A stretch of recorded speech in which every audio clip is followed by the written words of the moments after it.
Hari Om, Hari Om, Hari Hari Hari Om. Hari Om, Hari Om, Hari Hari Hari Om. Hari Om, Hari Om, Hari Hari Hari Om. Hari Om, Hari Om, Hari Hari Hari Om. Hari Om, Hari Om, Hari Hari Hari Om. Hari Om, Hari Om, Hari Hari Hari Om. Hari Om, Hari Om, Hari Hari Hari Om. Hari Om, Hari Om, Hari Hari Hari Om. Hari Om, Hari Om, Hari Hari Hari Om. Hari Om, Hari Om, Hari Hari Hari Om. Hari Om, Hari Om, Hari Hari Hari Om. Hari Om, Hari Om, Hari Hari Hari Om. Hari Om, Hari Om, Hari Hari Hari Om. Hari Om, Hari Om, Hari Hari Hari Om. Hari Hari Hari Om. Hari Hari Hari Om. Hari Hari Hari Om. Hari Hari Hari Om. Hari Hari Hari Om. Hari Hari Hari Om. Om Hari Om. Om Hari Om. Hari Om, Hari Om, Hari Hari Hari Om. Hari Om, Hari Om, Hari Hari Hari Om. Hari Om, Hari Om, Hari Hari Hari Om. Hari Om, Hari Om, Hari Hari Hari Om. Hari Om, Hari Om, Hari Hari Hari Om. Hari Om, Hari Om, Hari Hari Hari Om. Hari Om, Hari Om, Hari Hari Hari Om. Hari Om, Hari Om, Hari Hari Hari Om. Hari Hari Hari Om. Hari Hari Hari Om. Om Hari Om. Om Hari Om. Hari Hari Hari Om. Hari Hari Hari Om. Om Hari Om. Om Hari Om. Hari Om. Hari Om. Hari Hari Hari Om. Hari Om. Hari Om. Hari Hari Hari Om. Hari Om. Hari Om. Hari Hari Hari Om. Hari Om. Hari Om. Hari Hari Hari Om. Hari Hari Hari Om. Hari Hari Hari Om. Om Hari Om. Om Hari Om. Hari Om.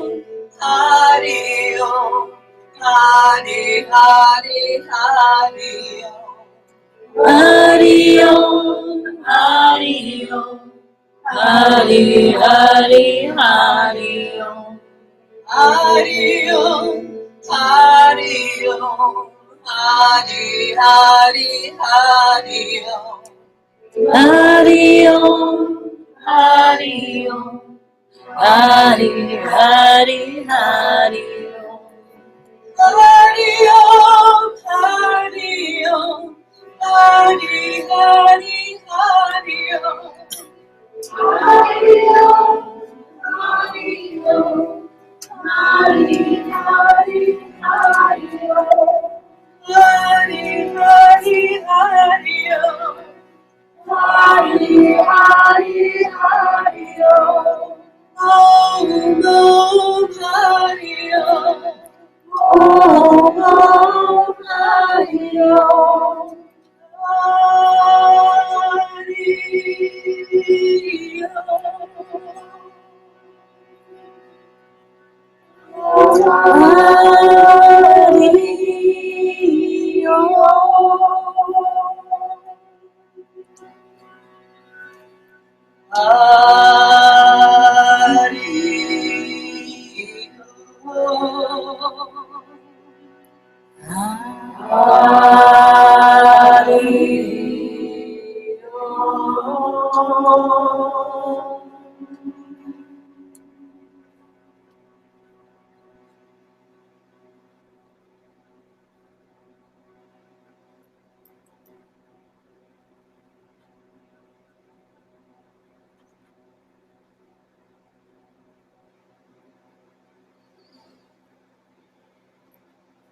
Actually,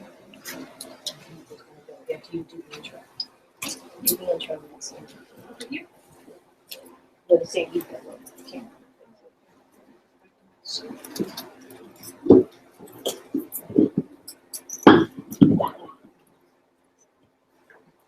Hariom. Welcome to the Yoga Life Center. My name is Lakshmi, and it's a beautiful evening, right? Beautiful evening for Satsang. Thank you all for coming. And is there anybody new to Yoga Life Center? I've met you, you're Kristen, right? And you're from? I'm one of our students. Jackie. They just did the advanced training. You look advanced. She is advanced. That's why she's here. So welcome and thank you for joining us. And if those of us who are joining us on Google Hangouts, welcome. Is anyone hanging out? Yes. Yes. Your thumb already? And Satsang is where we gather and with like-minded people. So we're here to gather for the truth. And this year we're continuing our satsangs for a year of peace. And we have a raffle going on. It's a chocolate raffle, Matisse chocolates. It's 1 for $3, 3 for $6, or 6 for $9, right? How's the raffle going? I'm gonna put some money in, that way I'll win it. And People with chocolate. and we have the lovely Sangeeta and Mirbai. They're doing chanting this evening for us. Thank you so much for being here. We're always blessed when there's music. And Guruji will be giving satsang. And even our Acharya Amba will be talking on grace today. So we have a lot today. So welcome, and we'll get started.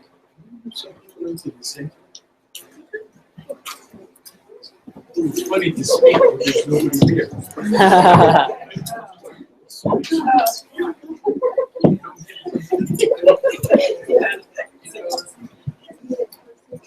Or those are closer. Nuh-uh. You get. Does that feel better?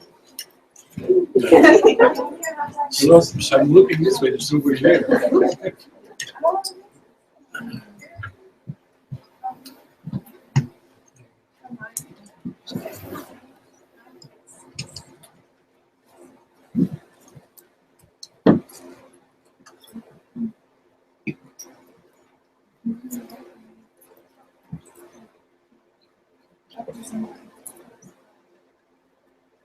So I was asked to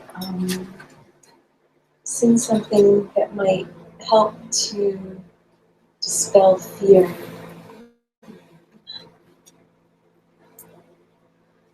And it's funny because it wasn't what I was thinking when I got here. I had this whole plan. That's out the window now. When I try to take away a little fear in the mornings, the first word that comes to mind is Ram. It helps that I have a dog named Ram. Yes. So I'm dispelling fear constantly.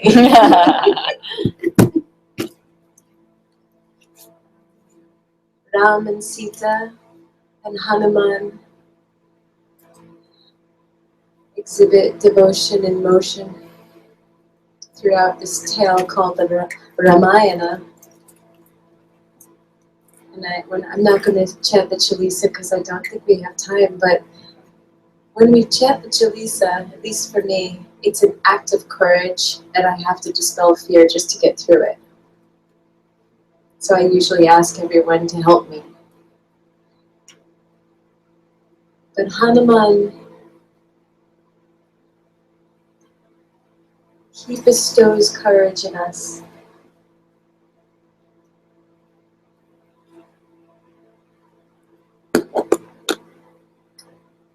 And he lives to serve Ram.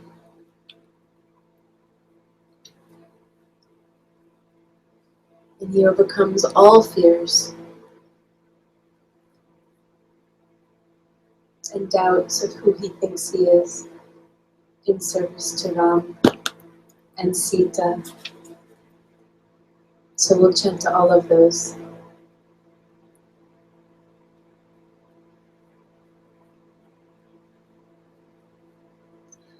Rama bolo, Rama bolo, bolo bolo Ram. Rama bolo, Rama bolo, bolo bolo Ram. Rama bolo, Rama bolo, bolo bolo Ram. Rama bolo, Rama bolo, bolo bolo Ram. Rama bolo, Rama bolo, bolo bolo Ram. Rama bolo, Rama bolo, bolo bolo Ram. Rama bolo, Rama bolo, bolo bolo Ram. Rama bolo, Rama bolo, bolo bolo Ram. I thought I'd have a percussionist. I do. And you all have hands. So if you want to clap, with every clap you just spell a little more fear. Rama bolo, Rama bolo, bolo bolo Ram. Rama bolo, Rama bolo, bolo bolo Ram. Rama bolo, Rama bolo, bolo bolo Ram. Rama bolo, Rama bolo, bolo bolo Ram. Sita bolo, Sita bolo, bolo bolo Ram. Sita bolo, Sita bolo, bolo bolo Ram. Sita bolo, Sita bolo, bolo bolo Ram. Sita bolo, Sita bolo, bolo bolo ram. Sita bolo, Sita bolo, bolo bolo ram. Sita bolo, Sita bolo, bolo bolo ram. Sita bolo, Sita bolo, bolo bolo ram. Sita bolo, Sita bolo, bolo bolo ram. Sita bolo, Sita bolo, bolo bolo ram. Sita bolo, Sita bolo, bolo bolo ram. Sita bolo, Sita bolo, bolo bolo ram. Sita bolo, Sita bolo, bolo bolo ram. Hanuman bolo, Hanuman bolo, bolo bolo ram. Hanuman bolo, Hanuman bolo, bolo bolo ram ram ram.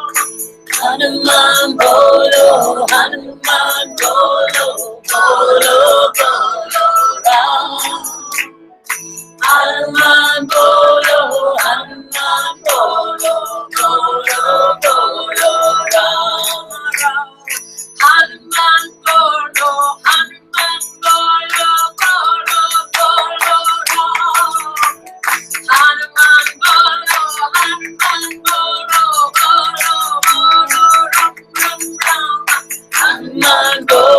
Hanuman bolo, bolo bolo ram ram ram. Hanuman bolo, Hanuman bolo, bolo bolo ram ram. Hanuman bolo, Hanuman bolo, bolo bolo ram. Hanuman bolo, Hanuman bolo, bolo bolo ram. Hanuman bolo, Hanuman bolo, bolo bolo ram. Hanuman bolo, Hanuman bolo, bolo bolo ram. Hanuman bolo, Hanuman bolo, bolo bolo ram. Sita bolo, Sita bolo, bolo bolo ram.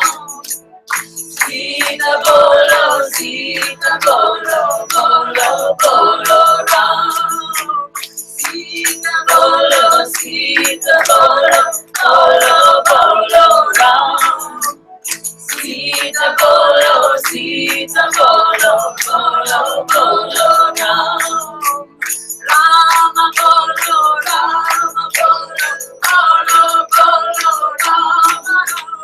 Rama bolo, Rama bolo, bolo bolo ram. Rama bolo, Rama bolo, bolo bolo ram. Rama bolo, Rama bolo, bolo bolo ram. Rama bolo, Rama bolo, bolo bolo ram. Rama bolo, Rama bolo, bolo bolo ram. Sita bolo, Sita bolo, bolo bolo ram. Sita bolo, Sita bolo, bolo ram. Hanuman bolo, Hanuman bolo, bolo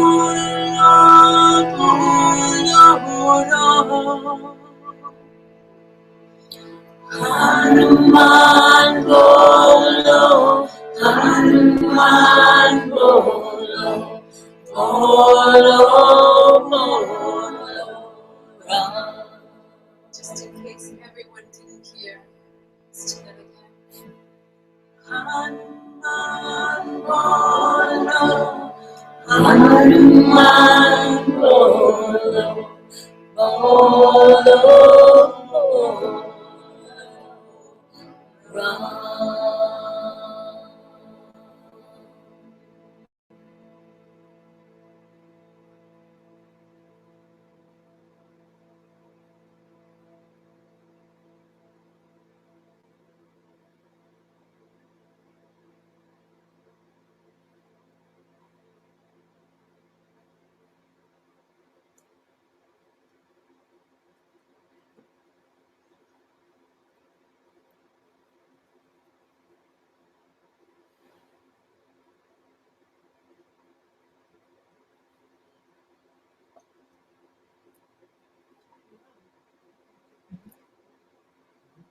Jai Ram. I hear whisper. Jai Ram. Jai Ram! I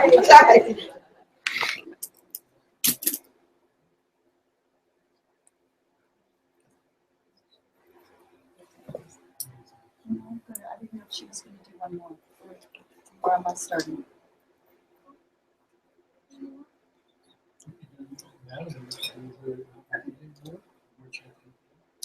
Like a sandwich. Cheers.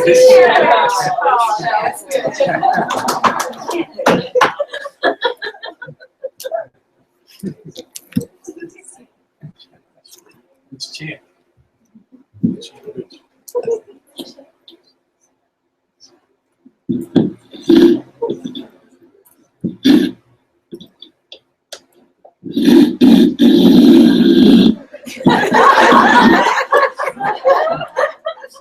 You can turn the microphone off, no? Okay.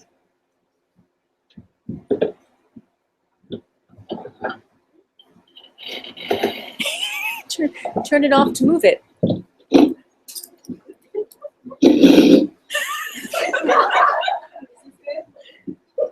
Perfect.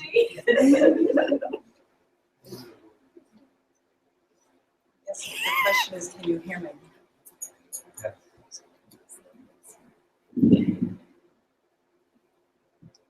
How's that? I feel like I don't need to give this talk because what you just did was grace.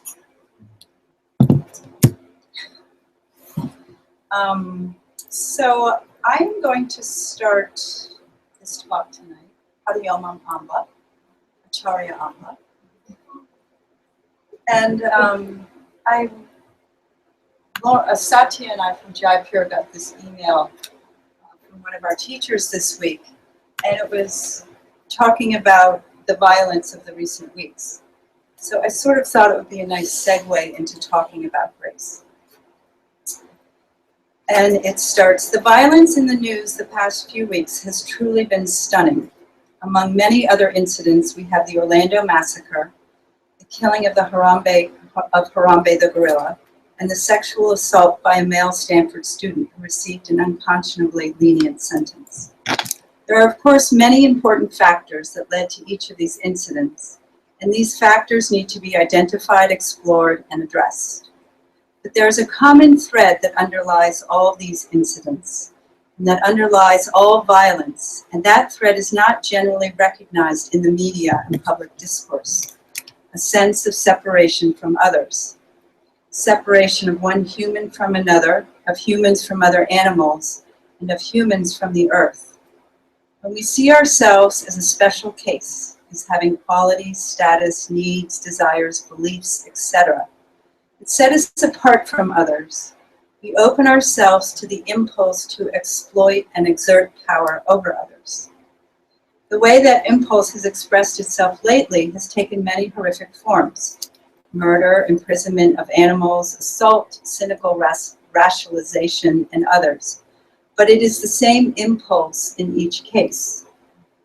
Yoga, and in this case I also want to insert the power of grace, has the power to dissolve this sense of separation. When we are grounded in that way, we feel safe, secure, and peaceful, and we lose the impulse to use others to satisfy our desires. Instead, we become far better able to form and maintain deep and meaningful relationships with others, including other animals and the earth, and we become far more effective at expressing all of our other identities, like parent, spouse, male, female, gay, straight, transgender, old, young, black, white, Christian, Jewish, Muslim, Buddhist, atheist, American, Palestinian, Japanese, teacher, CEO, engineer, etc. There is great value in addressing all the factors that lead to violence, but without also addressing our underlying disconnection from one another and from the earth, the violence is certain to continue. Yoga is not the only means of healing this disconnection, but it is a very effective and very accessible one. I thought that was very well written. So I want to talk about a personal story to start, and it starts with my experience of 9/11. And my daughter at the time, my third daughter, was 2.5 and had just started nursery school. And she met this little girl called Megan. And Megan's had a 10-month-old brother, and her father ended up dying that day in 9/11. And we had just met Megan. And Megan, over the course of the year, became a fixture in our house. And we bought, the family Christmas trees, and, we helped out. And I didn't even know this mom, and she was young. And so she started talking about the whole experience because they were able to piece together what happened to the husband up until the time of his death. And he was working with his very good friend, and the husband went up to help, and the friend came down. So he got out. So the first person when he got out that he called was this mom, because they were all college friends. To make a long story short, they're married, the friend, and now they have 4 children as opposed to just the 2. And I was thinking about them recently because it was Megan's birthday. And I was thinking, from a very horrific experience, this now best friend is now the father of his best friend's children. And so that's grace. It works in such mysterious ways that you can't fathom it. So grace does not stand still. It is not mundane, and it is not easy.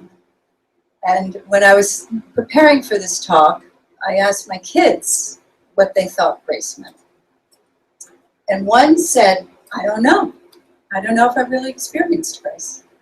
And that was when I was asked to talk about this. I was like, this is going to be a hard one for me, because it's very easy to be thankful. It's very easy to say we have good luck. But it's much harder until you really start to get into it to feel, I think we all feel we've been blessed because we're in this room. But to feel sometimes that grace pouring down on you is a very different experience. So, and the other 2, the third one's away, or the fourth one I should say is away, equated it to a ballerina, and how a ballerina dances. And I think that, because they look so graceful, right? They're flying over there, their hands are up, and they have the perfect point and all that kind of stuff. But I was, again, thinking about it, and I was thought, well, there's a reason they're so graceful.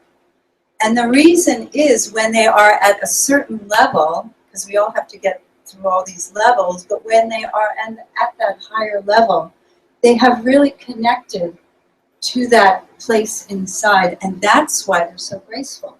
They have a lot of training, they have a lot of discipline, but something else is coming through to give them that little extra. And grace is ultimately easeful, like those ballerinas. It's transformational, and it's hope-filled. And in the deepest sense, it's the connection to our oneness. And that's, I think, often what I forget, is that deeper layer, that sense of all being one. And that relates to what I just spoke about from, the teacher that we got. It is not earned, but it's given freely. And it comes to us when we least expect it. So I think personally for me, a good way to start is in the little things. And I was listening to something recently, and it was a younger person, and she said, from the little thing, you get the big thing. So, and you can start with the easy things, whether it's the sparkle of water on a lake, whatever you really, speaks to you. It could be the beauty of a flower. It's harder to go to the suffering places and to see that as grace, but ultimately that's where it leads you. This whole journey leads you to see that out of every experience we have, there's a lesson to be learned. And hopefully we all learn from that lesson, and that lesson sticks with us.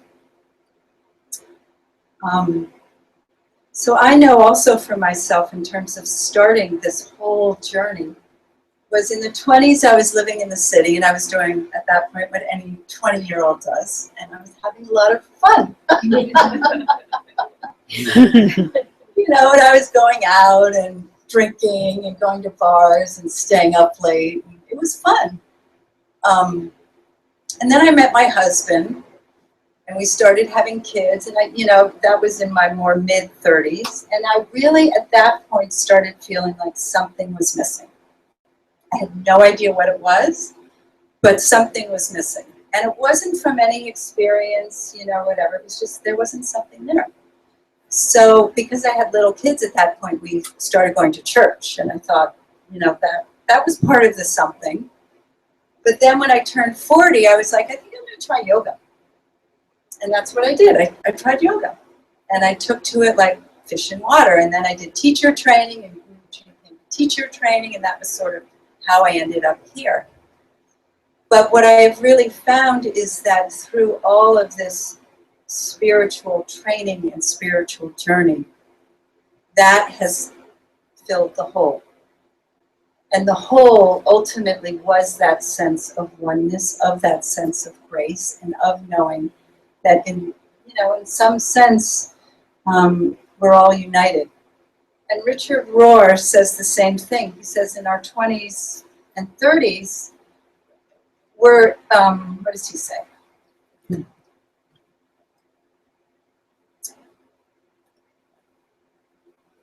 Is that the first half of life is all about some kind of performance principle.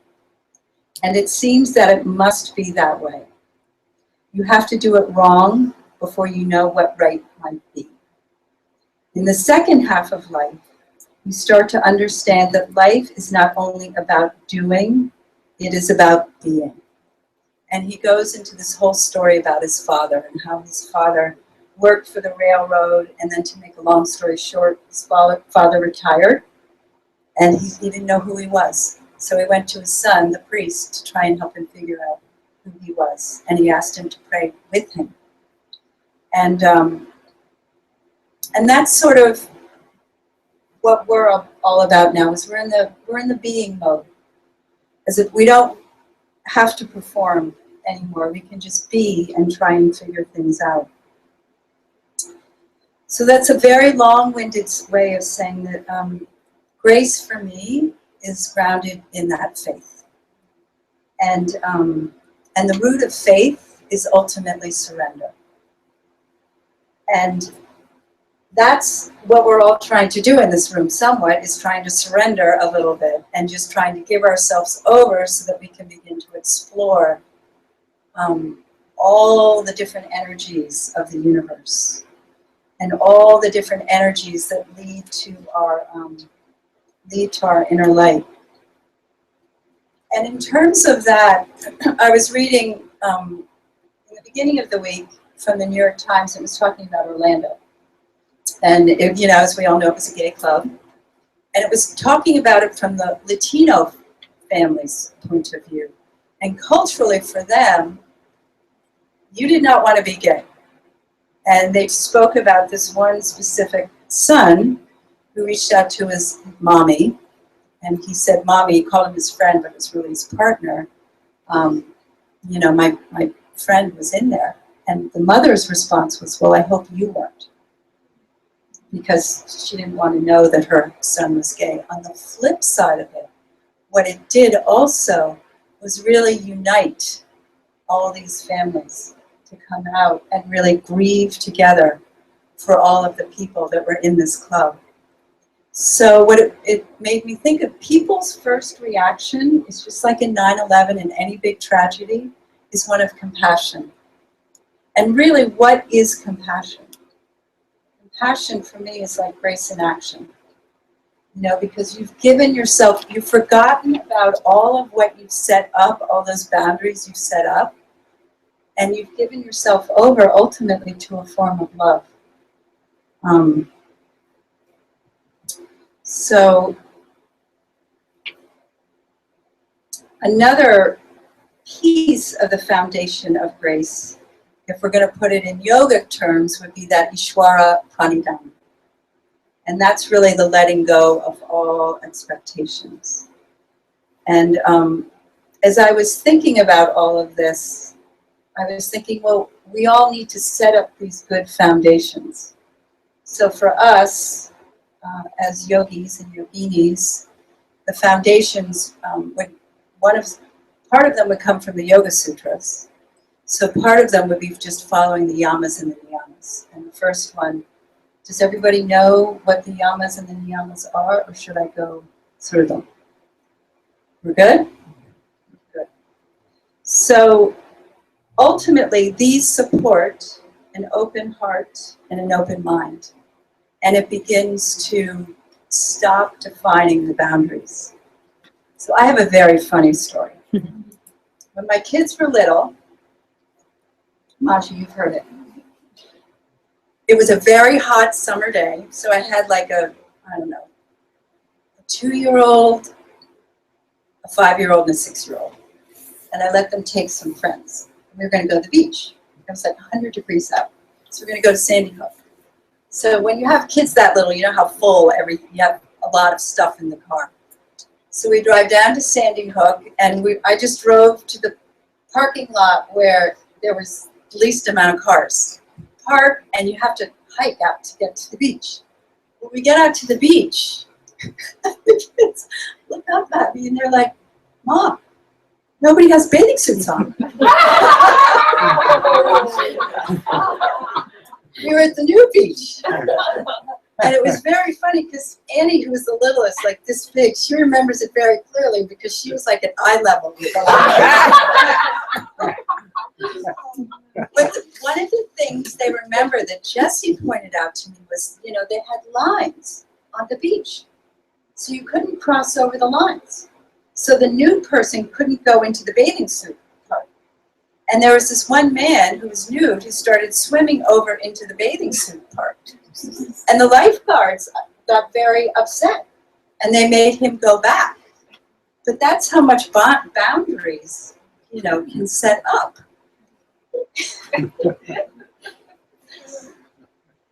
And then I'm going to switch gears a little bit. That was just such a good boundary story. I had to tell it. But Guruji on Tuesday night for our Guru Gita, he told a great story that really illustrates the deeper level of grace. So I will paraphrase it somewhat. And there was a young prince on a trip. The group was attacked with the prince in it by robbers, and the attendees were all killed or enslaved. The prince survived, but his survival cost him his memory.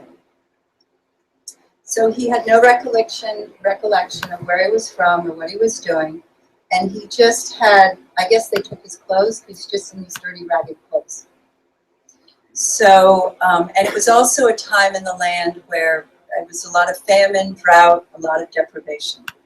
So the prince was struggling, starving, and just sort of wandered. And he finally, a few years later, ended up at the palace. And he went to the guards, and he asked them for a crust of bread and a place to sleep. And the guards happened to recognize him. So once they recognized him, his memory came back, and he was brought into the palace. But the deeper part of this is that we can all ask for a crust of bread or a place to sleep. That's a blessing. That's something that would make you happy. It's much harder, though, for us to begin to recognize that we forgot that sense of oneness. So it's much harder for us to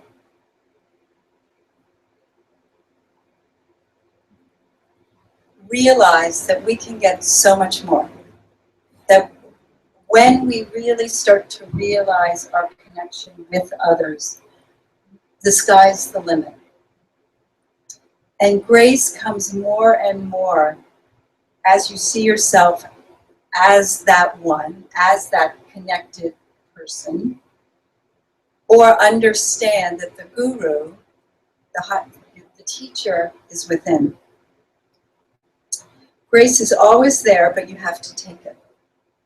The prince went looking for the crust, but to get grace, well, the highest in you is reaching for the highest in another. So it's just, all of a sudden it just went to a totally different level. It was no more about just satisfying physical needs.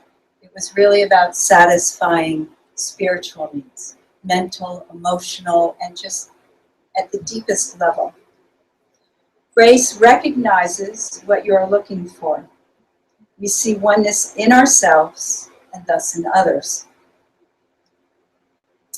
So, thankfully, Guruji created for all of us the Grace Manifesto. And these are different things we can do to begin to cultivate grace in our lives. So the first is acceptance. Accept the discipline of your spiritual practices. And my question to all of us is, if you really start to look at your spiritual practices, how are they? Are you 50%? Are you 90%? Pretty good? But what this whole journey asks us, and what grace ultimately asks us, is that we need to be 100%. And acceptance does not mean that things don't change. Like, it's not just a dull acceptance. It actually means the complete opposite. Acceptance means that the sky's the limit. You can do anything because you have that sense of connection. And we need to truly accept the discipline of these practices so the world can change. We need to change the world to a more easeful, peaceful, useful place. The next one is surrender. And I've mentioned that, but the transformative and liberating power of grace is experienced in its fullness through complete surrender to the higher will. Cultivate surrender by letting go of me and mine. Replace me and mine with thine. We can all surrender somewhat, but to really surrender takes so much work, yet no work at all. It's just such an interesting paradox. And Guruji often talks about Sri Gurudev's most memorable day. And it was when he completely surrendered to his master. And then I was thinking about Jesus. His complete surrender led to his resurrection. So my question, again, for all of us is, what do you ask for? Do you ask for the blessing? Do you ask for the crust of bread? Or do you ask for the grace? And I found this quote, which I thought was very funny. It's by Kiki Smith. I have no idea who she is. But she said, "You can have fantasies about having control over the world, but I know I can barely control my kitchen sink. That is the grace I'm given, because when one can control things, one is limited to one's own vision." So grace opens you up. And it says the same thing in the sutras, Sutra 4.26. Then the mind stuff is inclined toward discrimination and gravitates toward absoluteness. So that absoluteness in there is grace. And when we really start to feel the pull, when we really start to feel that connection, that's where it leads us. The third is develop gratitude. So every morning I subscribe to a quote from gratefulness.org. I don't know if you guys do that, but it's a nice little thing. Do you? I know of the site, but I haven't. It's by David, Brother David Stendal-Rebs. So today's quote was, "Thousands of candles can be lighted from a single candle, and the life of the candle will not be shortened. Happiness never decreases by being shared." It's great.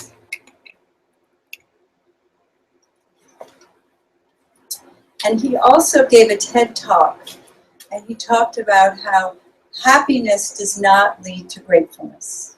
Gratefulness leads to happiness. Because we all know people who we think they have everything, and they are not very happy. And then you look at this person on the street who seems to you to have nothing, and they are grateful for everything and are very happy. So, a good thing to do is that gratitude journal, or just at the end of every day, review what made you grateful. And ultimately, it's like a muscle you have to cultivate, and it's you might start with the good things, and then ultimately you're going to start to be grateful for those things that give you angst, and ultimately you become grateful for those experiences that teach you something extremely meaningful, about life. And Guruji, this was from our Grace retreat, and one of the things he so wisely said is, one of the doorways to receiving grace is to cultivate gratitude. It is not difficult to be grateful when things go our way, but it can be quite a challenge to find gratitude when we are suffering or in the midst of problems. Remember, everything that happens is for the ultimate good. Everything. Never lose hope. Never lose faith. Call on your inner strength. Be patient and stay alert for the grace that is hidden and that will sustain you. We are surrounded by grace. Many times we don't recognize it. Its workings are subtle. Like the roots of a tree, it does its vital work largely unseen. Grace is a gift unearned, a gift of divine love, freely given. Grace is a constantly blowing breeze, but we have to know how to unfurl our sails to catch it. A pure heart, clear, faithful, and compassionate, catches the transforming power of grace. Accept whatever comes, whenever it comes, however it comes. Always affirm, even if I can't see it now, every event and relationship is a gift. I am a beloved child of God, never abandoned, always loved and watched over. I affirm that grace is God's gift, freely given. A gift I don't have to earn, a gift of love for me and for us all.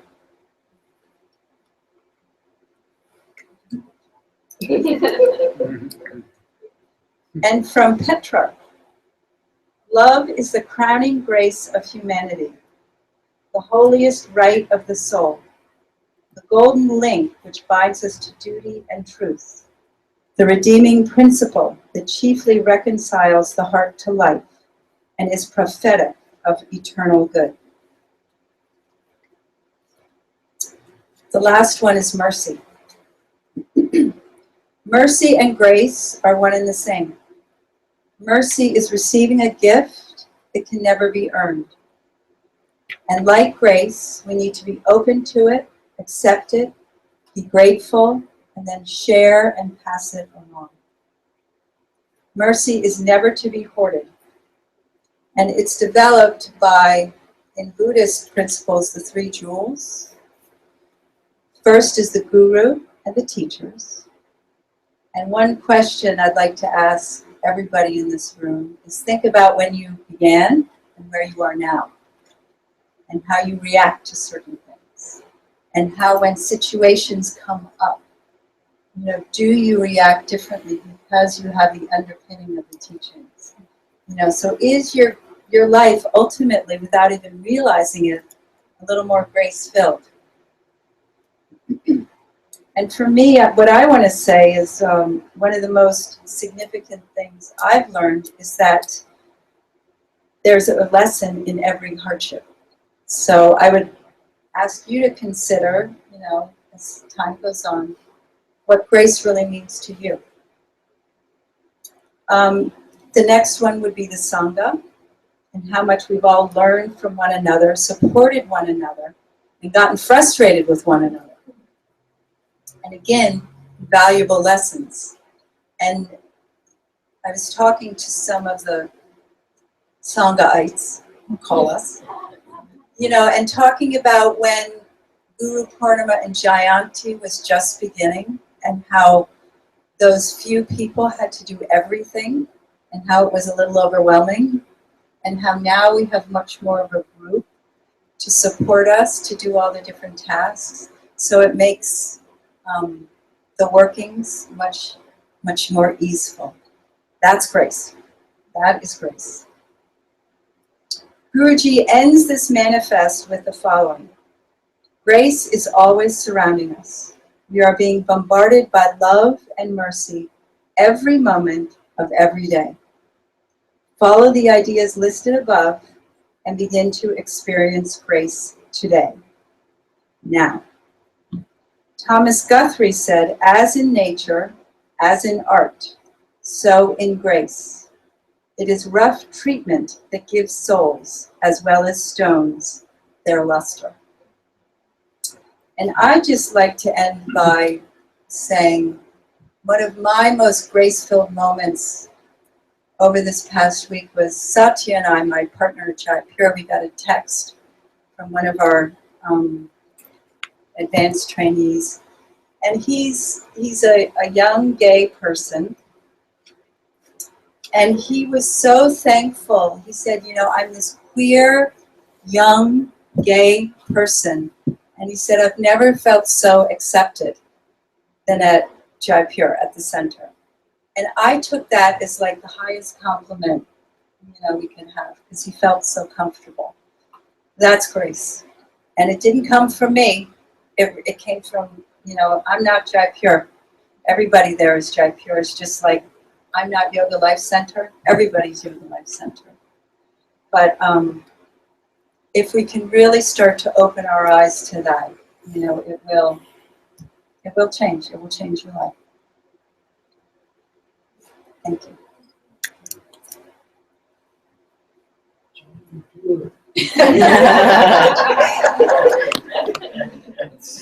And now I'd like to hand it over to our beloved Guruji for his always awesome, cool, groovy words of wisdom.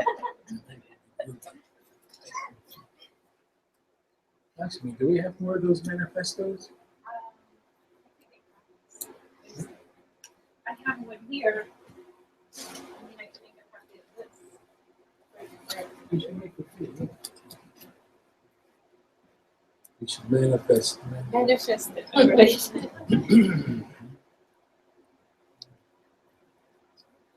So I heard all my quotes. I don't know what to say. Oh You sound much more intelligent. Satoshi, can you move this way a little?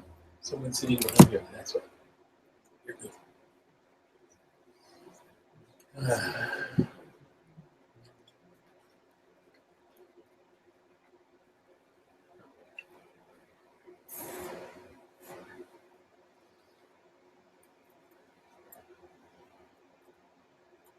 In the Bible, somewhere, I think,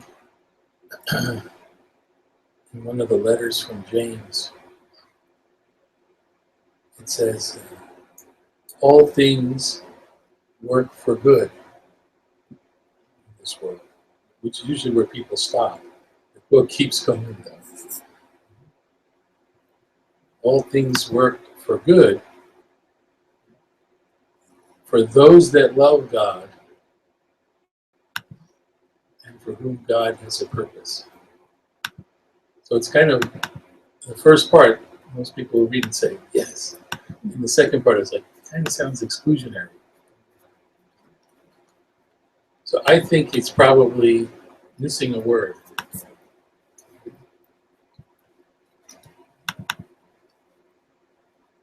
All things work for good who recognize their love for God and God's love for them.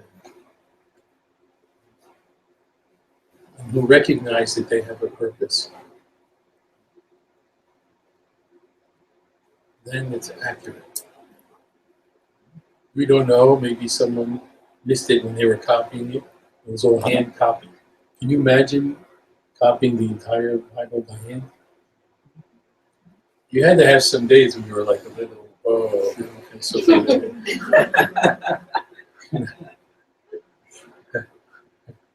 Brother Benjamin stew again, it's not sitting well. I might have missed. Yeah, the older ancient copies are not the same as the newer ones. And sometimes these would say, does it really make sense? And they would just change things.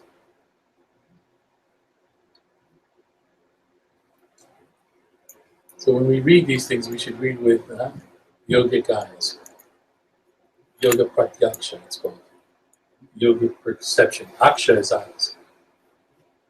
Yoga pratyaksha, yogic perception.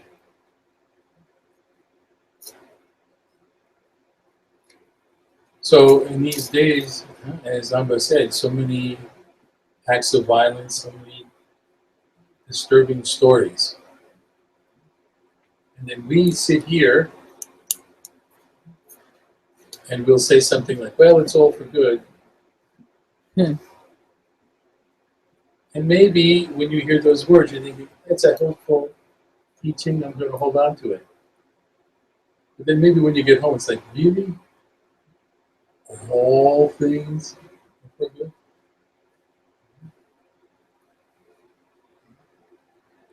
This is a classic puzzle for human beings.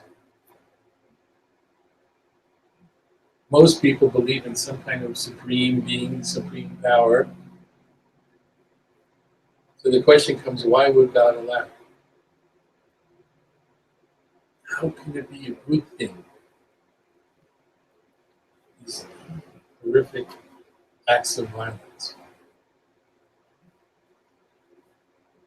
Part of the problem is the word good. Good, it doesn't mean pleasant.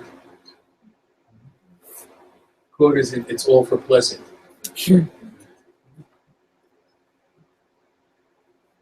Different philosophies have tried to explain in different ways. Before I go into one or two of them, more important than that is this. This is a fact. There have been women and men in all countries, in all times, who, just like most of us, looked at these terrible things and said, my God, is this awful? Who've embarked in a spiritual life, had some kind of transformative experience and said, oh no, I was wrong, and it's all fine. That's indisputable.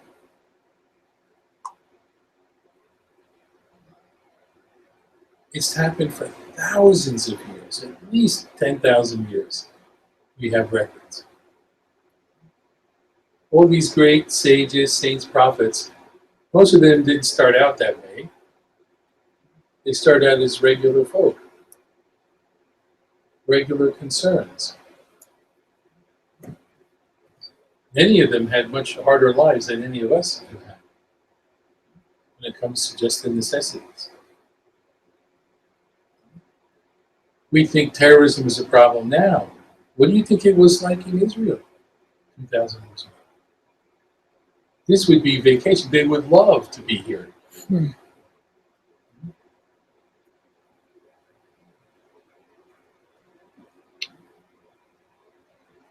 Those people went on the spiritual journey and something changed.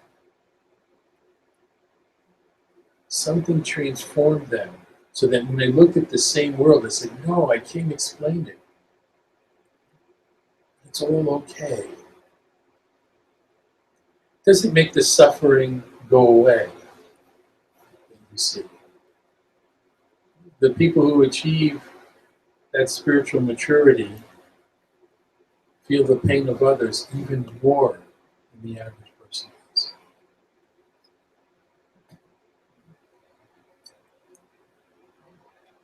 Our hearts are more open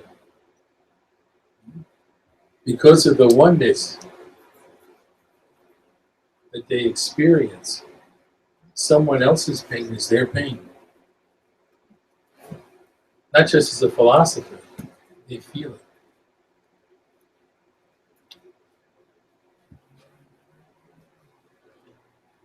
Likewise, someone else's joy is their joy.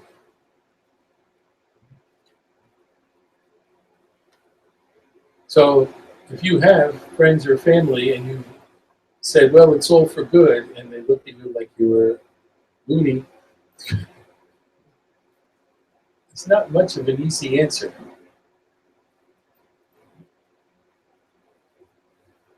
Just imagine an egg,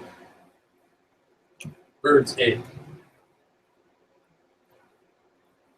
Beautiful blue bird lays an egg, and the mother sits on the egg in the nest to keep it at the right temperature. Inside, at first it looks just like any egg that we would crack open, yolk and the white.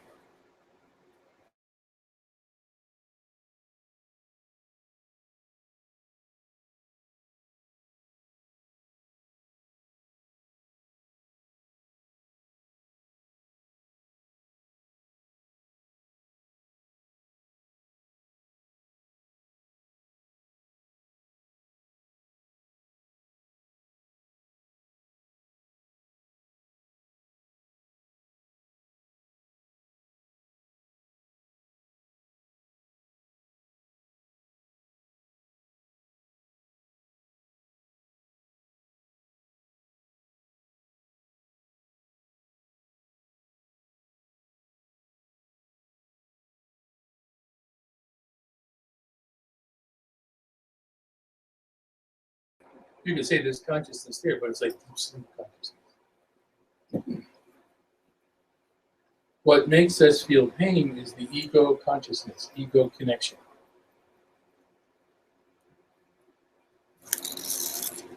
Nature just goes through changes.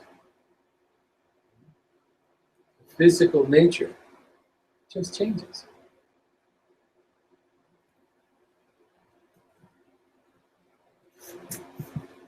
Most of us live in buildings that had trees that were cut down and then cut into smaller pieces. Those planks don't scream. They're just torn apart. There's no ego to react. So strictly speaking, in the classic yoga philosophy, that's why they say there's no pain. Pure consciousness doesn't experience any pain. The God in you doesn't experience pain. Even if you have a physical pain now, if your big toe was stubbed and it hurts, how do you know it hurts? You know it hurts because there's a part of you that's not hurting, that's watching. And it reports back and says, hey, pain. But the pure consciousness part is not feeling the pain. It's ego sense.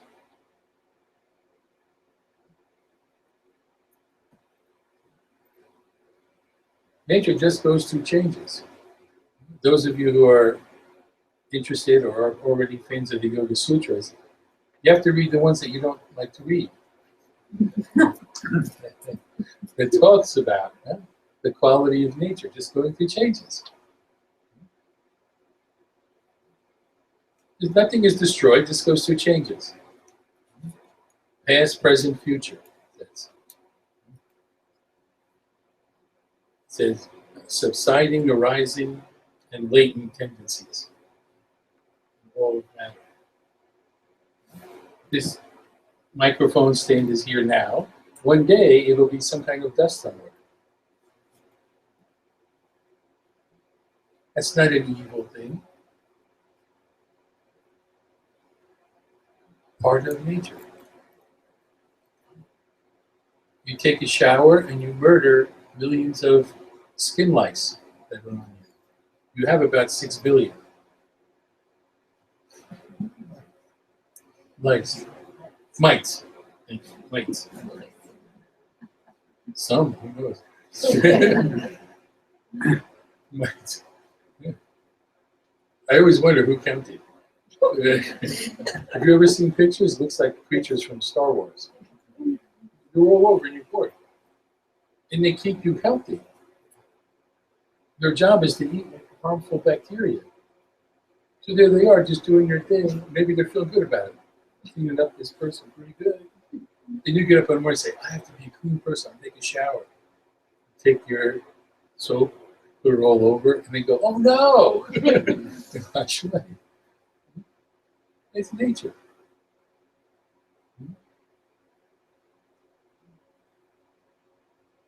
So pain is not located in the higher self.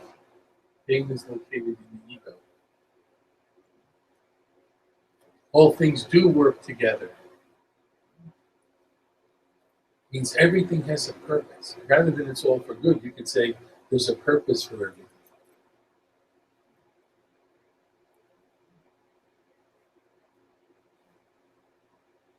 Animals eat each other.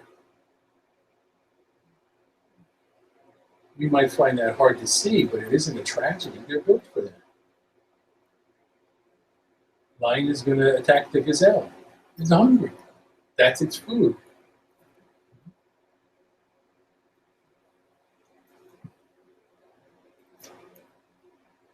We're just identifying with the level of the drama, not the level of the director. We're really the director. That's our true nature, right? Pure consciousness. But we forget, and so we're imagining that what's happening on stage is real. It's just changes. That's the view of Sankhya and Patanjali's yoga. Then there's lots of others, but the other big one is Vedanta. Vedanta says it's all one. One truth expressing its different names and forms. And all those names and forms are an illusion. Just like if you see a coiled up rope, you think it's a snake. You treat it like a snake, but it's not. So you see it as a snake. You treat it that way. Because there's all the reactions in you that a real snake would. So Vedanta says, well, there's only one truth. Who can do violence to who? You have to have two to have that. Well, why does God allow it? God is doing it to God. It's not like God's doing it to us in Vedantic thinking. There's only one experiencer. That's God. It's like there's a puddle of water and I add more water to it, does it make it wetter? It's just one thing. We were never separate. We were never the body, never the mind. Who can hurt you? Jesus said, don't fear those who can kill the body. Fear the ones that can kill the soul.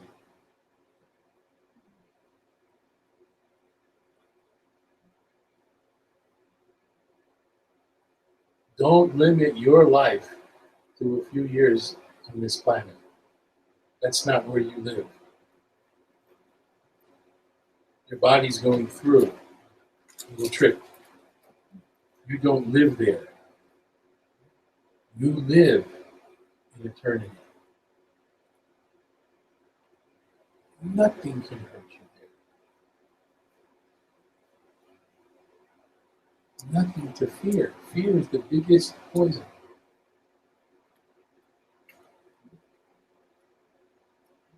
It makes us act irrationally.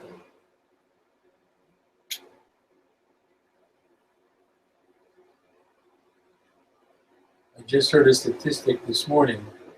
Since the shooting in Orlando, there have been 123 shootings in this country. More than 123 people have died. We don't fear that. But we fear maybe Muslims coming over. Even when we have terrorist attacks that have nothing to do with Muslims.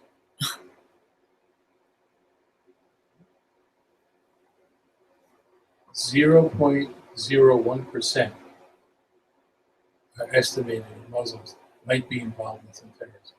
1/100th of 1%. 1% is 1 out of 100, right? This is 1/100th of that. And most of them are here. Yeah, there is a kind of violent lunacy. But the day of the shooting, there was a fellow saying, you have to look at everybody. Watch what they're doing. Be suspicious. I thought, forget that. Be aware is okay. Be suspicious of, do you really want to live like that? I'm going to talk about the other. Now you've made everybody the other. Yeah, if someone came in tonight wearing down coat to the floor, looking bulky and clanking, I would notice. But they've even said things like, be wary of pregnant women. They may not really be pregnant, might be a bomb. So now I have to think, every time I see a pregnant woman, oh no, she might explode.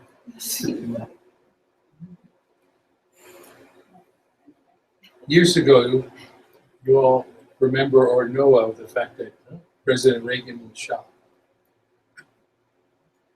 Then all these titanic efforts after that to protect him. And at a satsang, Gurudev said, I could never live like that. I'd rather live one day free.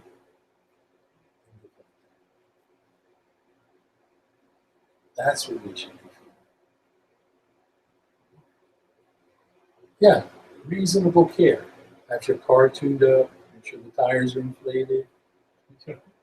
Don't drink and drive. There's a lot of good advice. But fear poisons us.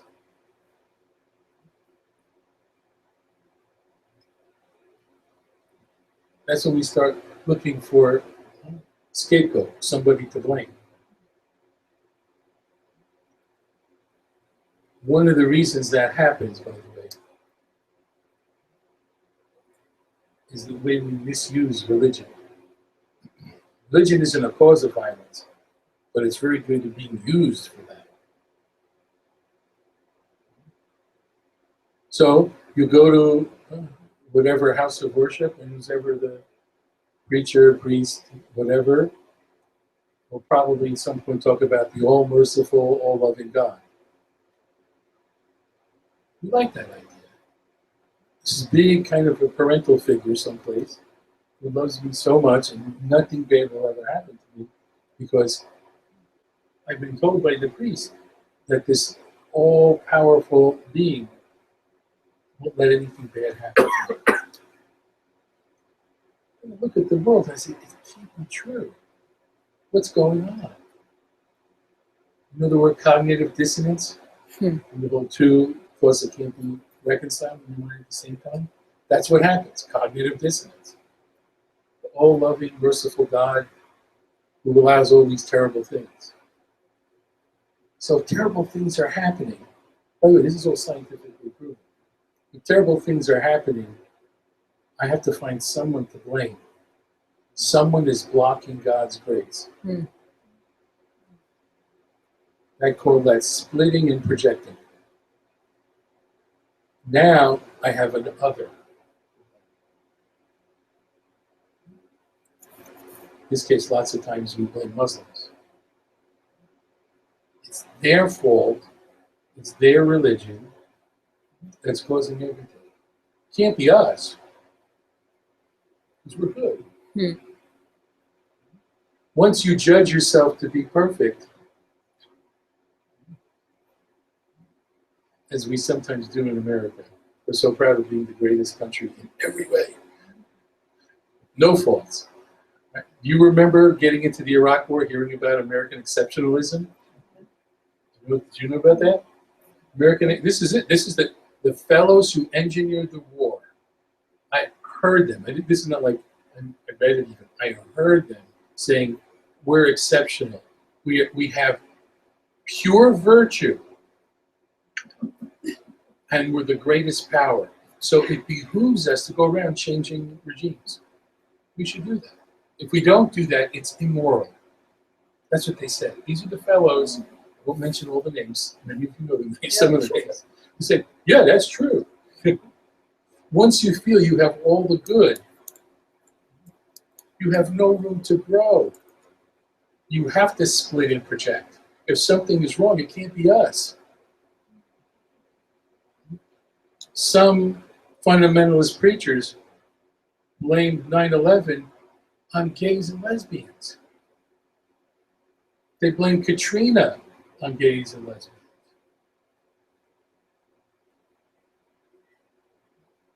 Because we're a holy country. Can't be us. It's somebody to blame.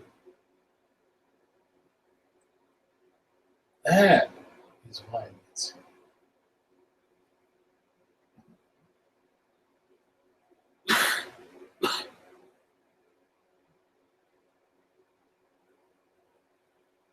We're the author of all this. We allow it to happen. We can never erase all evil, violence in the world. But we should become yogi activists. In your life, there is no the other. That's how it starts. You don't see the other, race or gender or sexual identification. A great example of someone who didn't have a vision of the other was in London a few years ago, when some Muslims attacked a Jewish grocery store. Do you remember the story? There was a young Muslim man there who saved the lives, I think, of 11 people by hiding them in a cooler. So he took these Jews, ushered them into a cooler. And when he was interviewed, like, what were you thinking? Why did you do that? He said, because we're all brothers.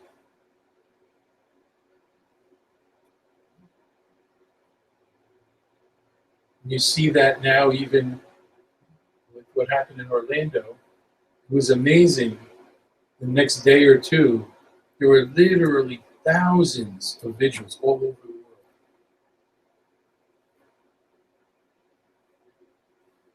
You can't say ethically that that killing was for good, the way we understand good, but we can see purposes coming from that.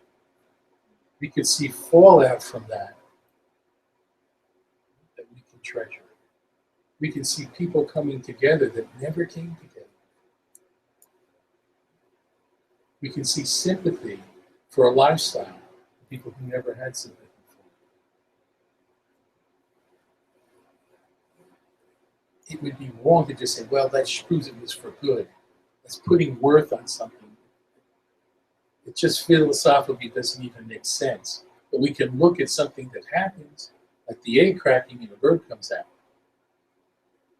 For the shell, it wasn't so great. But the bird is great. You don't want to see people murdered like that. But it does bring people together.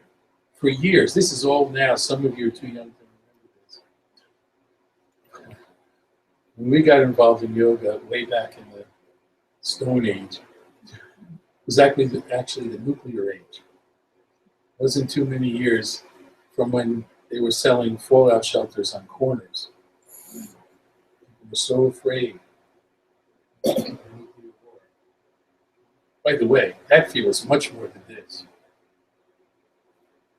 We were thinking, you know, did you ever see the movies at school? You had to put the little jacket over your head.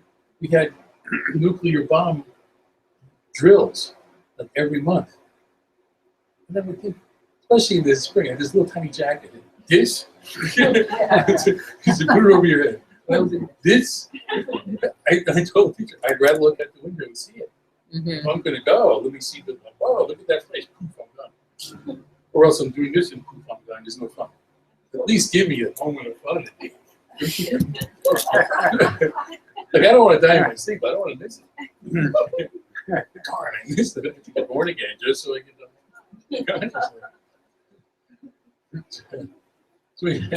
So the fear was incredible. And Gurudev, at that time, very well-known speaker worldwide, and he would speak frequently in these programs with other great people. And he would always say something like, I'm really glad to see this fear of nuclear war. And all the other speakers would be horrified. But he would go for it, which is what I loved about it. He said, yeah. He said, do you think all of us would be here out of just love? It's true. We're here because of fear. We're clinging to each other. So even that, he's not for nuclear war. He was against fear of nuclear war. But still, he saw that still brought people together. It's true. There he'd be there with like a Buddhist monk, rabbi, priest. They never talk to each other. Now they're so afraid they have to come together.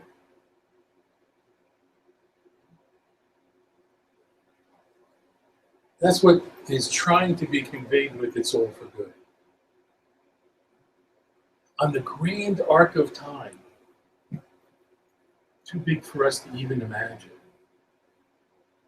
all things do work together for us, so that each of us experiences the liberation of our soul. Maybe not this lifetime, maybe it's 1,000 more, 10,000 more lifetimes, who knows? Everything does bring us along in some way.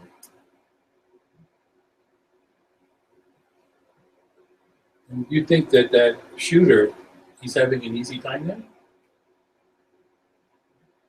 If he did it thinking, well, I'm now a martyr, I'm going to go to heaven to see all my virgins.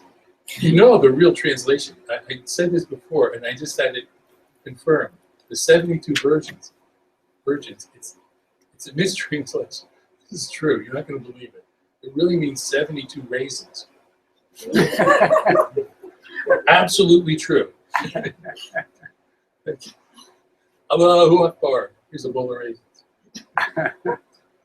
There's a reason for that. Nah.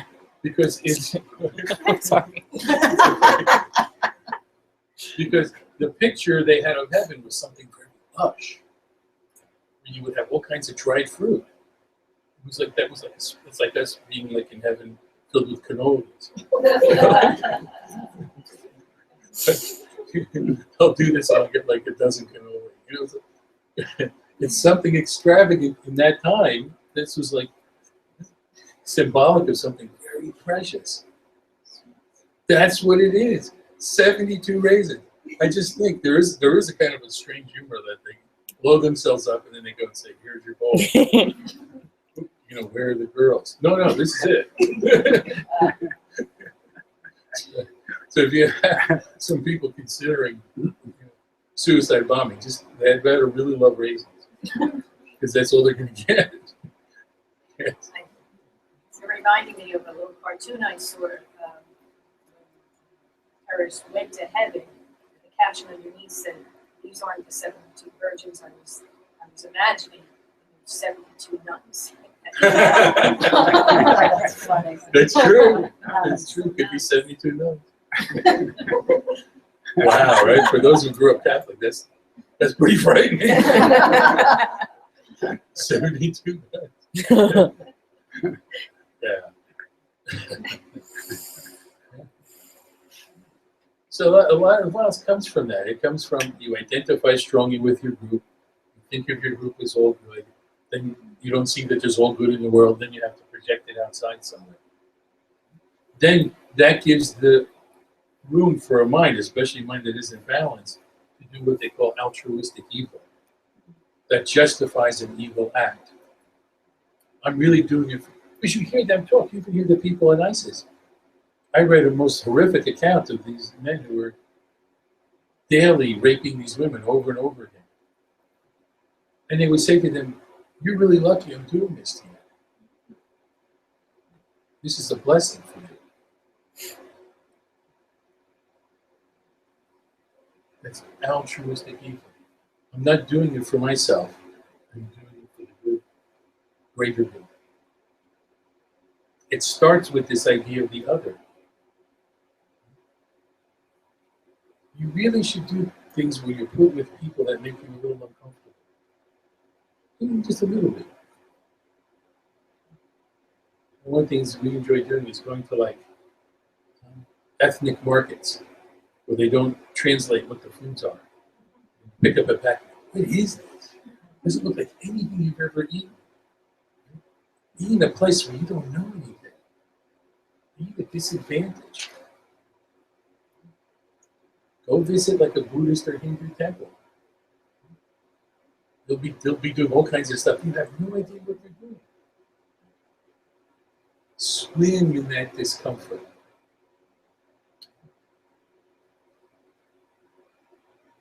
That keeps your mind and your heart open. And if you stay long enough, you'll start to see the commonality. We're so much more the same than different. We separate ourselves on such petty things. There are Christian groups that are like almost mortal enemies. I don't think there's been any violence, but just short of it.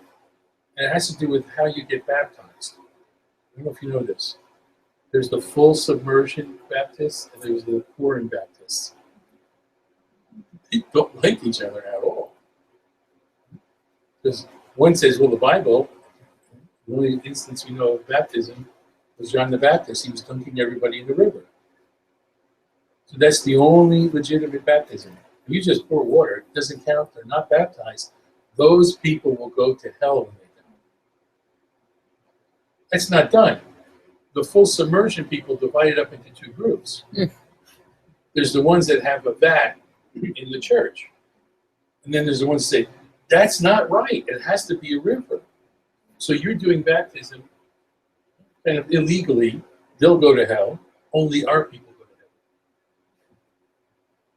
It's like you have to work really hard to do this. Prejudice and hate take a lot of work. They take a lot of work. You have to support so many ideas and keep them just so in order to get through the day. That's why those people, when they get older, they look all like tortured in their faces. There's no joy. You look at the face of a Dalai Lama. There's joy there. Even with all that's happened to him and his people. What's his secret?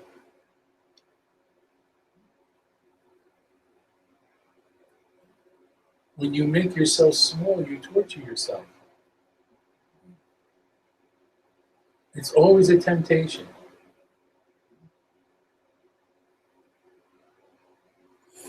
You came tonight to the Yoga Life Center. We don't own yoga. What you hear here, you can hear anywhere. Not better, not worse. It's just what it is. We don't own yoga. We don't own the Yoga Life. Yoga Life, you want to be a member? You're already a member. You want to be a member? Let's say anything. We have no list, nothing. Free to come, free to go. Because I know even among yoga centers, sometimes there's competition. We have the perfect yoga. We have the perfect combination of the right temperature for hot yoga and alignment and really cool clothes. That's why it's so good. Those people wear the wrong clothes and the temperature is 2 degrees too low. So it's not really yoga. Easeful body, peaceful mind, useful life. That's yoga. Any moral and ethical way you can get there, that's it. Easeful, peaceful, useful.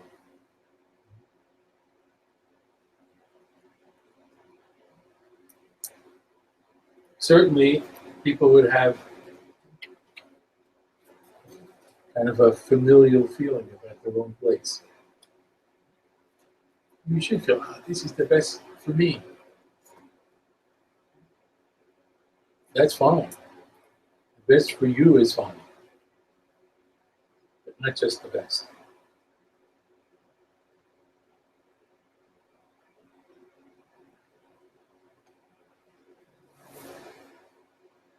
I think one of the manifestations of grace that's happened in this country has been the explosion of yoga. There's certainly a number of downsides. We're not going to talk about it. There are upsides. Yoga, its history, at least its history for the last 2,000 years or so, has been as a universal teaching. You look at Patanjali's Yoga Sutras, there's no more universal teaching anywhere. So it's as if for the last 10, 15 years, yoga's been growing. Now we're entering a time where we see erratic behavior and violence. Yogis are in one of the best places to remedy that. We start from unity. That's what the word yoga means. There's no other if it's all one.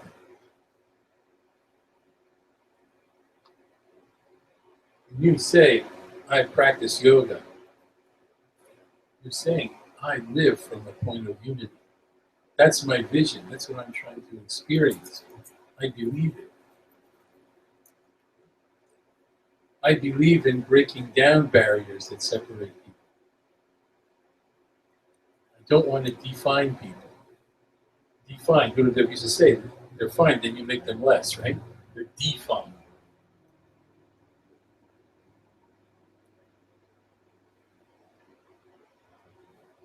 In your own life, your own family, people you work with, if you have students in your yoga classes or whatever you do, you be that vision, you be that light. You are the light of the world.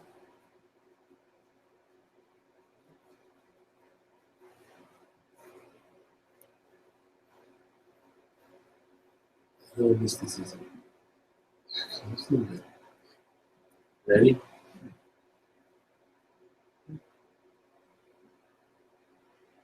You know there's a sun in the sky. That's one side. Two more. There's another sun in your heart, another source of light. Third in your eyes.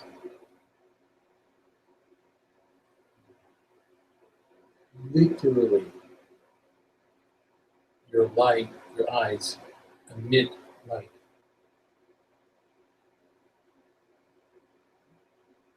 I'm not talking about what the ophthalmologist would say.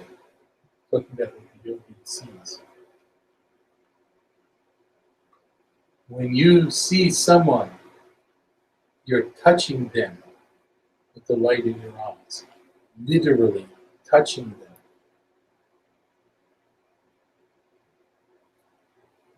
We call it darshan. To see and be seen. As I say, when you're with the master, you get their darshan. It means if they look at you, you've been blessed. So the question is, what's the quality and quantity of the light coming from your eyes?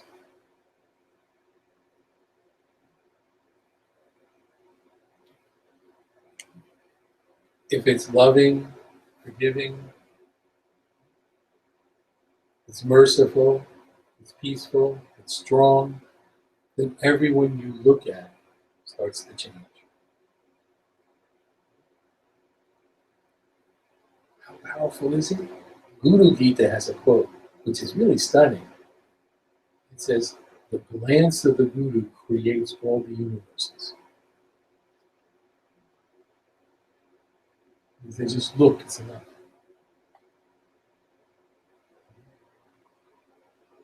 You be that radiator of light.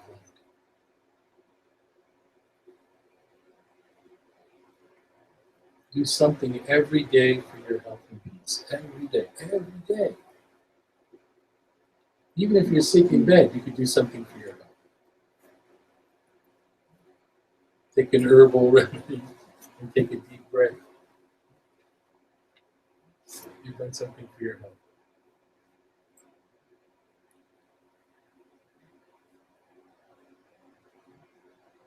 Every day, do something for your health and peace. And share it. You may get involved in some organizations doing good work in the world, that's fine. But the most important thing you can do is to be beaming that light.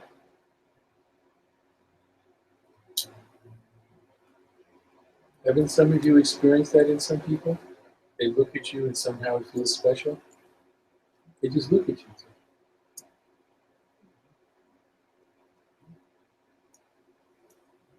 You know, the first time I was physically close to Gurudev was when I received initiation. 73, 74.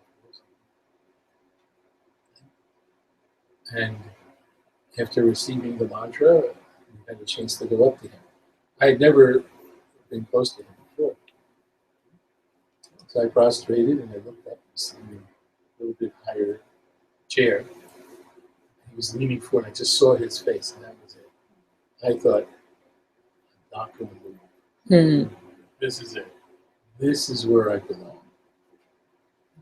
And I really thought for a moment, let him carry me away because I'm not going to move. But reason got the better of me. Along with the ushers. Oh. Because there were 120 of us. So we had to say, keep moving, come up in fours, come up in fours. I went up with the other three people. They all left. I was still there. I just looked up. I was overwhelmed.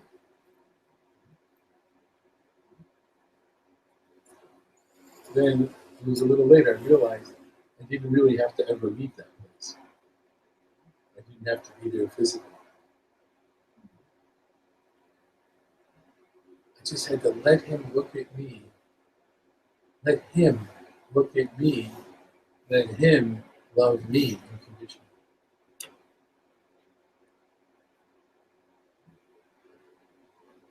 You have to allow yourself to be loved unconditionally.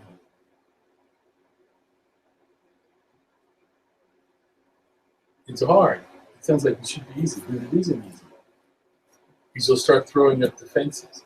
Because the ego says, if I go through with this, the ego says, I am going to die. Ego calls itself I, right? I is going to die. You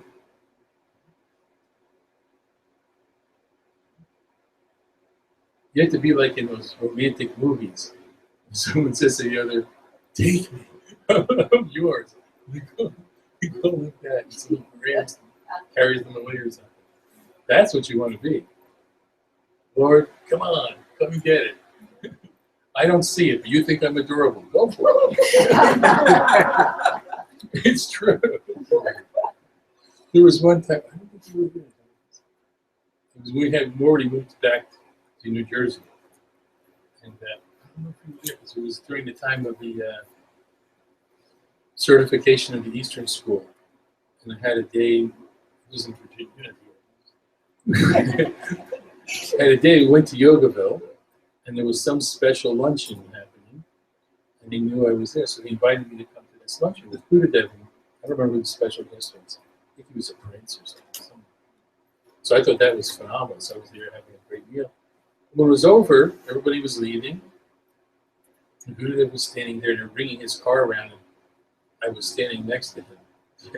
This is a true story. I mean, I believe it. This is really true. I stared at him for a long time.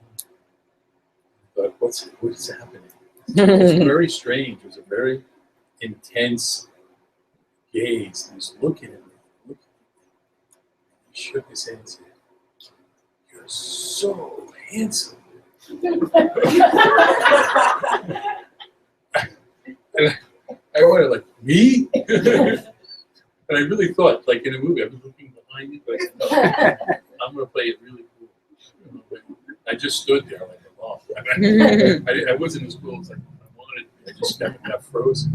They just said it again. You're so handsome. And then he said, I was like 2 feet from him. So I come up and said, get closer. I keep getting closer. What is that? It was very bizarre. There were several other people standing around. So he got hold of my hand. I don't know if you know this story.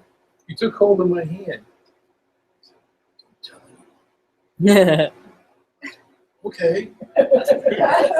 And he put something in my hand. He closes my hand again. Shh. Don't tell anyone. Then the car came running away.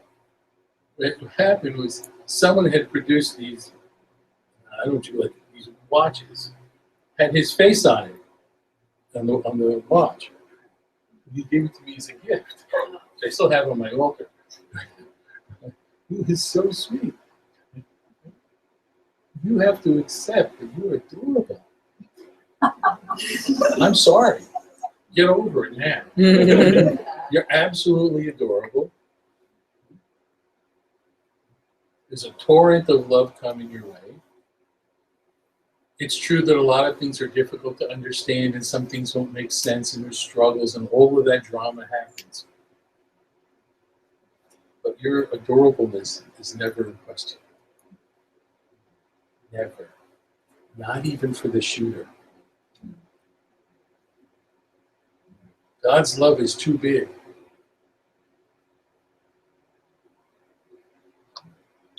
That's his beloved child also.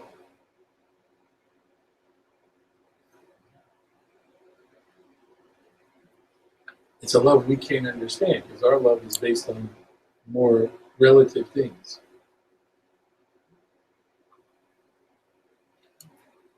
We can see reflections of that sometimes in mother's love. Child does something terrible, is in jail. Oh, he was a good boy. He's got in the wrong crowd. You know what I mean? He never stopped loving. God's love is even more. Never stops loving.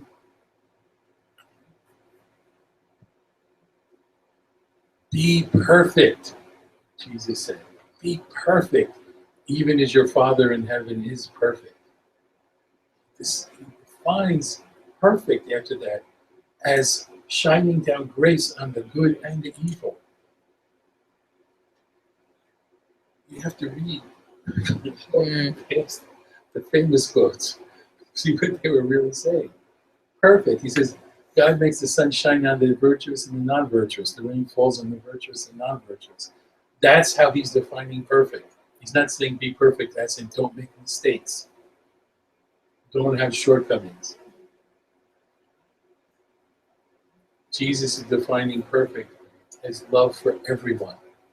It doesn't have to be like for everyone, but love for everyone. Love for everyone means to care. I care about the soul of that shooter, that tortured mind, that tortured heart. His life is not worth less than the others. That's my brother who did that.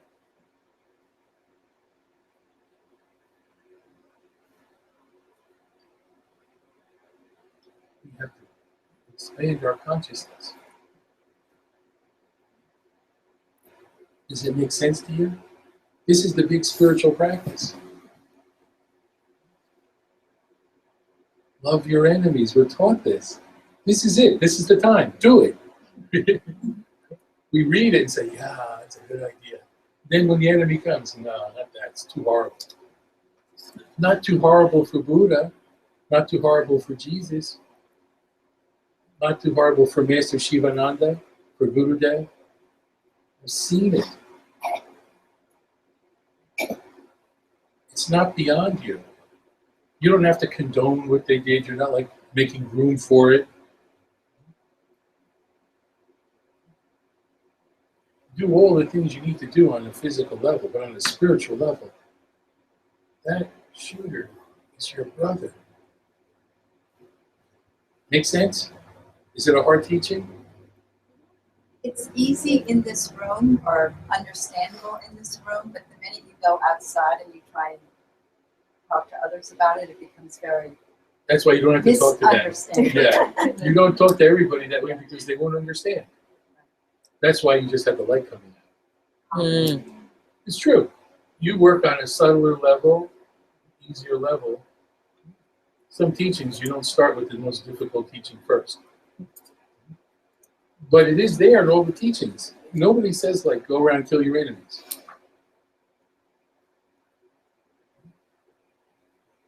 Doesn't happen.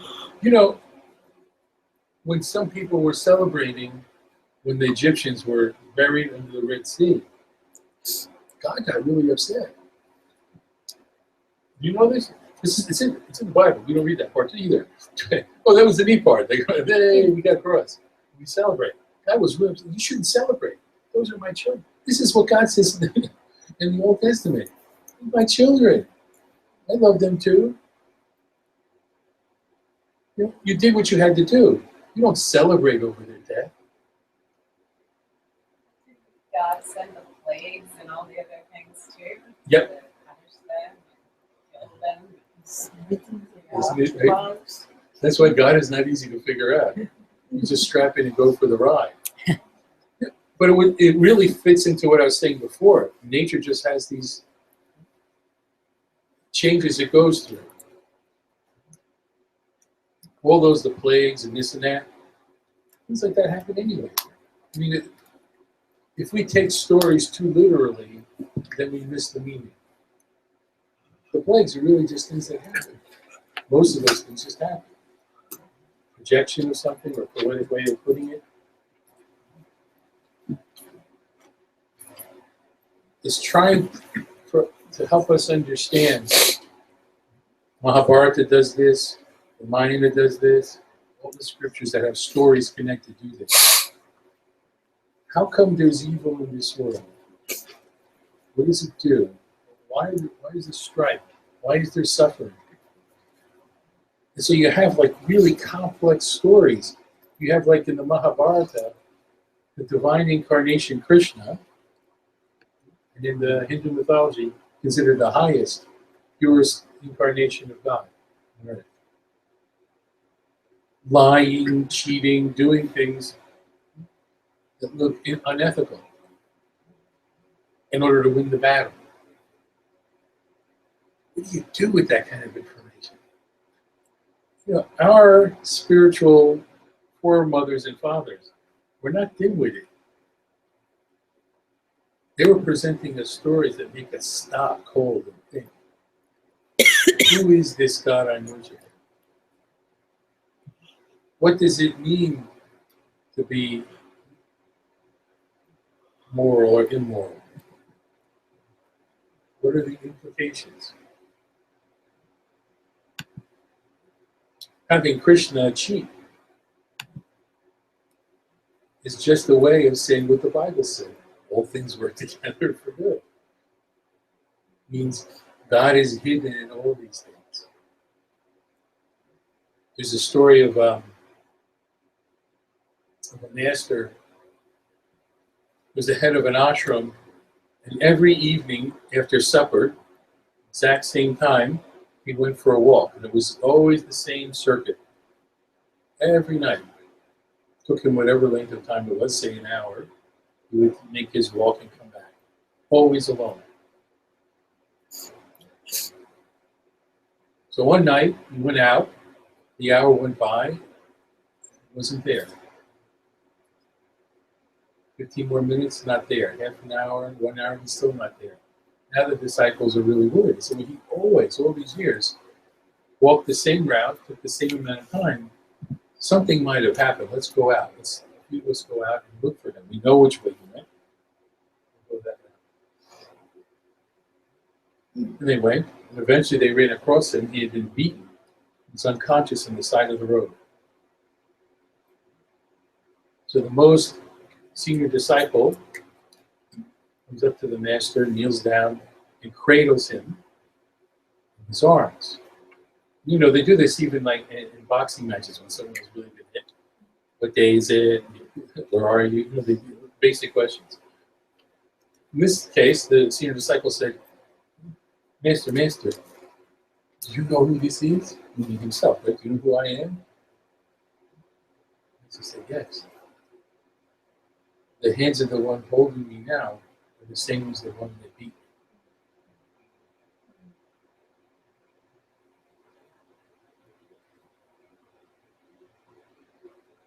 That's what enlightenment sounds like.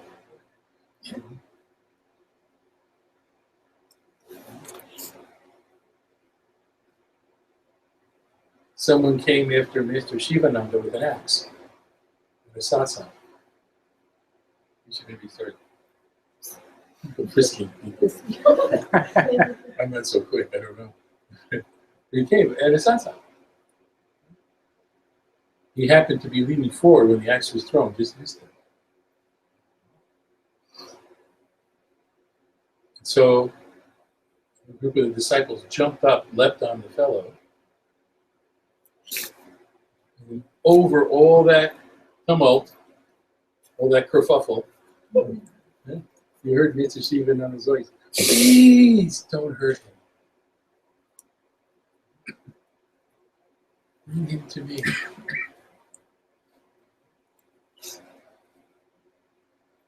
How are you? Did you have anything to eat? No? Get this man some food. Do you have any place to sleep? Make sure he has a place to sleep.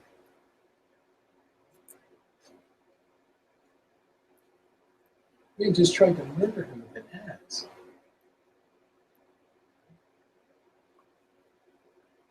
We saw the families of the victims in Charlotte forgiving. Sure.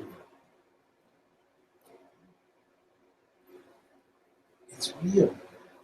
You can be like that. Yeah, they had pain. If you've ever seen them, there's even tape of them forgiving face to face, forgiving the shooter. You see their pain, you feel their pain, but they forgave.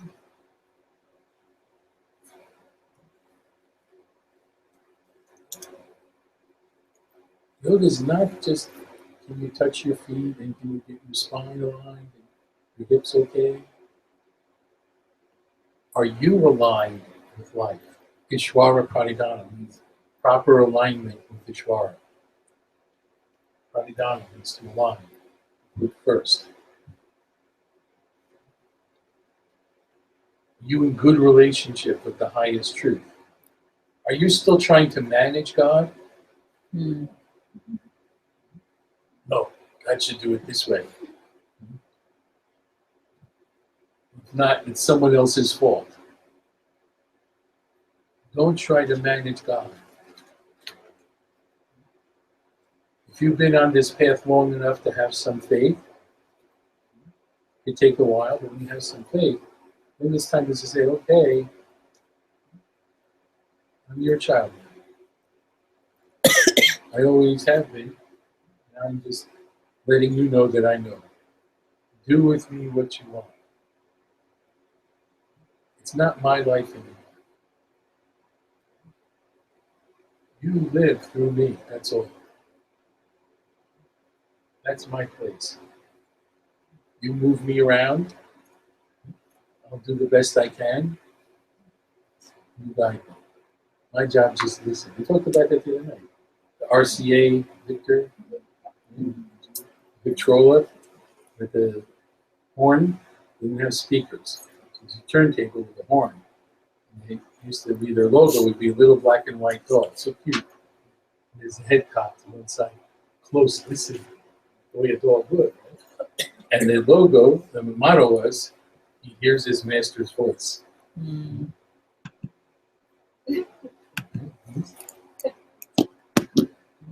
Listening is the best.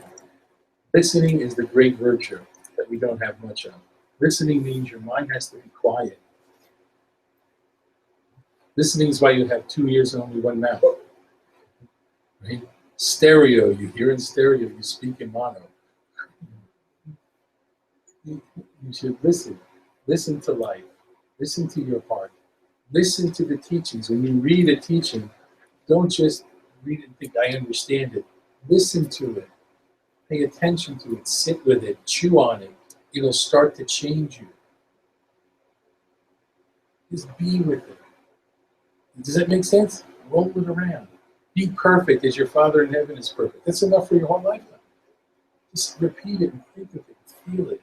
What does that mean? Be perfect. Not to become perfect. Be perfect. You're not asked to go through a path. He says, be perfect. It's almost like, stand up. I could do that. Do you know what I'm saying? God is nearer to you than your own heart. It doesn't take work. It's opening your eyes. What would you recommend saying to a child who, we believe, of course, that there are spiritual reasons for everything, but how would you explain that to a child who wants to know why the Holocaust? Why, this kind of questions. I never know what to say to my son. It hurts me so much when I say everything because spiritual. Yeah. I stand up. Just like you're saying. Yeah, even the Holocaust brought out things in people, qualities that are beautiful to see. The people that housed Jews at the risk of their own lives, we see things that are right next to us and we wouldn't normally see.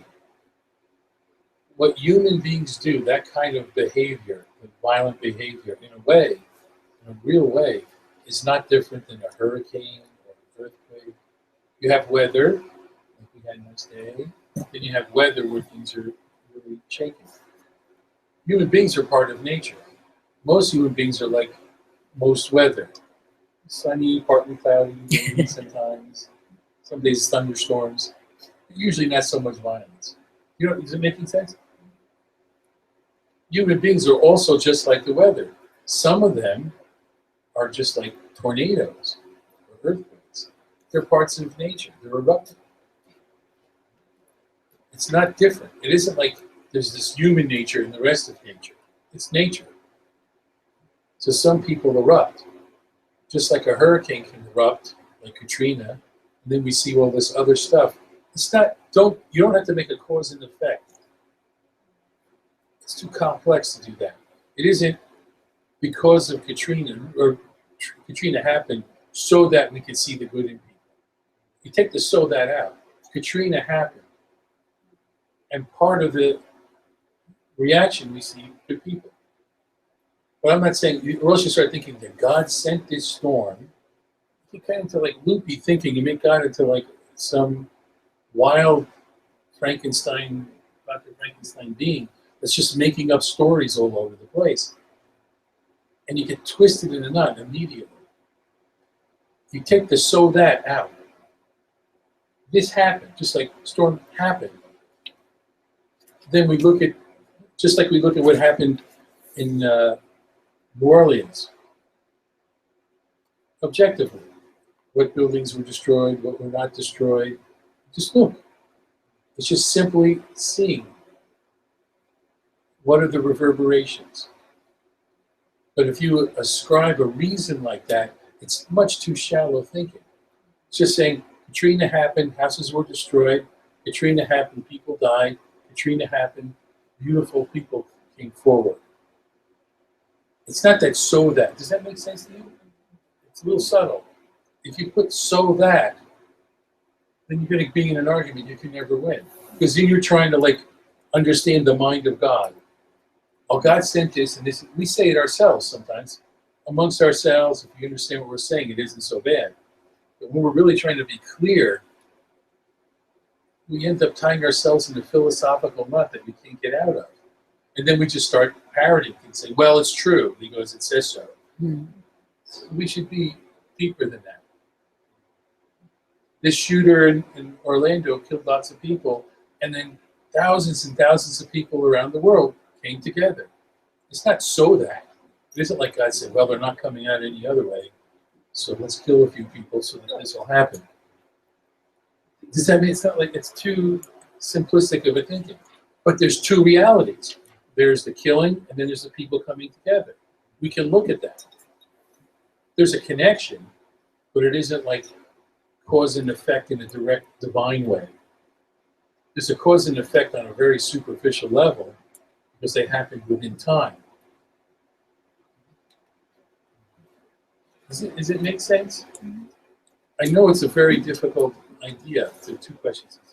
One, you were first, and is it too critical to kind of blame our culture for allowing mental health care to be so inaccessible, for gun control to be so lenient, and for our culture in general to be not uncompassionate toward gays and not loving? I mean, I tend to just criticize and want to, and like, but I know there's basis in other countries. There's other bad things. Yeah. And so, is that bad? No, we could always work towards bringing harmony. It's like if you look at creation as a big clock, looking at the big, like watching the show Cosmos, the whole arc of time. When creation happens, it's marked by things separating out. Just think Big Bang for it as an example. Whatever started before the Big Bang, scientists don't know. They know something like 1/1000th of a second after, but they don't know that. Well, just they know, pow, right? And the universe expands. So there's this expanding. If you charted it on a clock, that 1 second, millisecond after 12, it's marked by tremendous expansion, separating, defining. So from 12 to 6, you basically see that's the movement in creation. The interest in the sense of creation is separation. It gets less so around 6 o'clock. Something happens at 6 o'clock. The interest changes to bringing things together.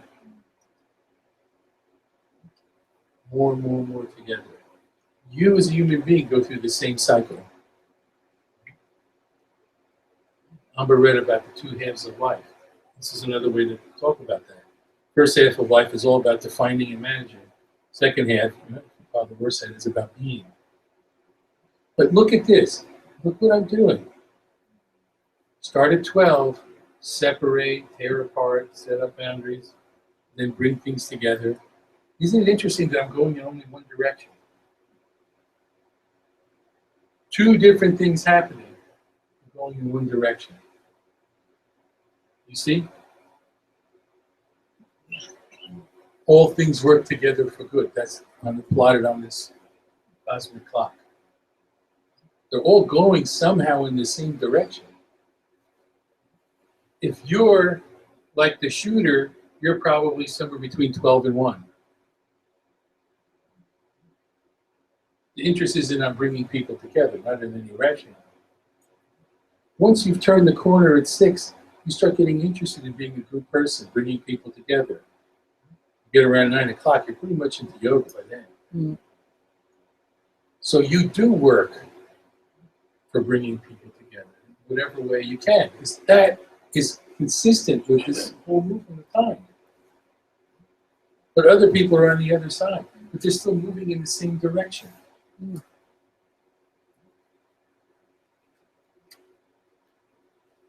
So it's appropriate to work for understanding among gays and non-gays and blacks and whites. It's so complicated when we divide up. There was a great leader in the civil rights movement, Miriam.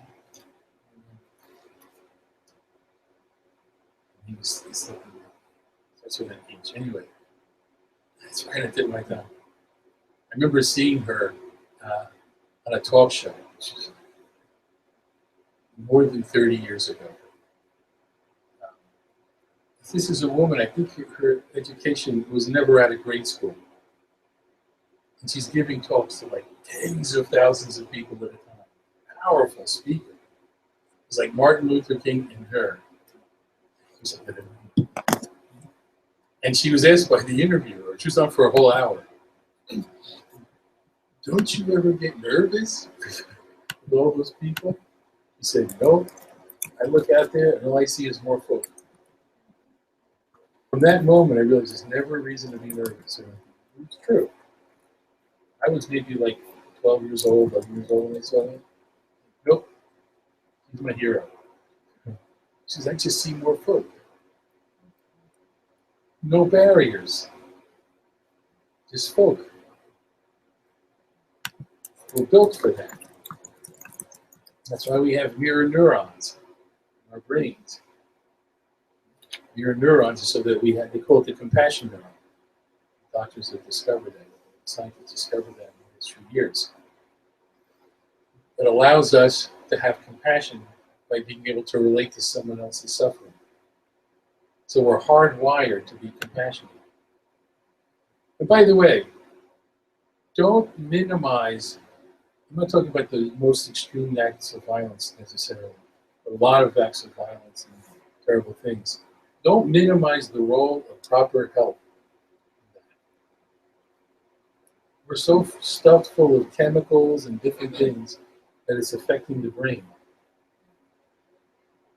What we breathe, what we drink, what we eat, just in the air, it's all around us.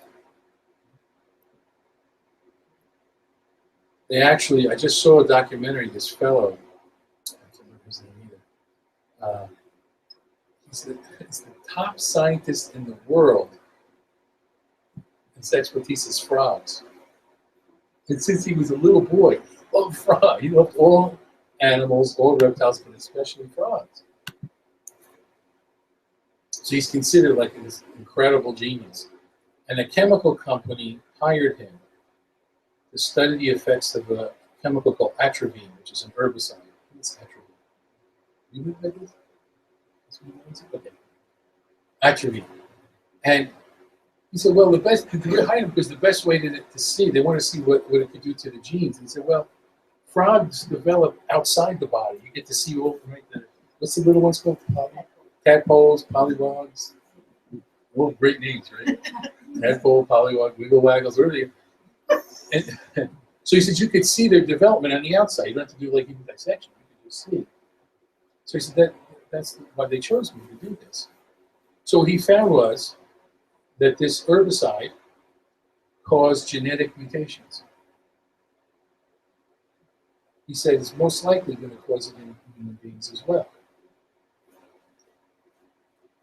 Actually saw documents from the chemical company saying we have to discredit him personally, which they did. They called him They hired him.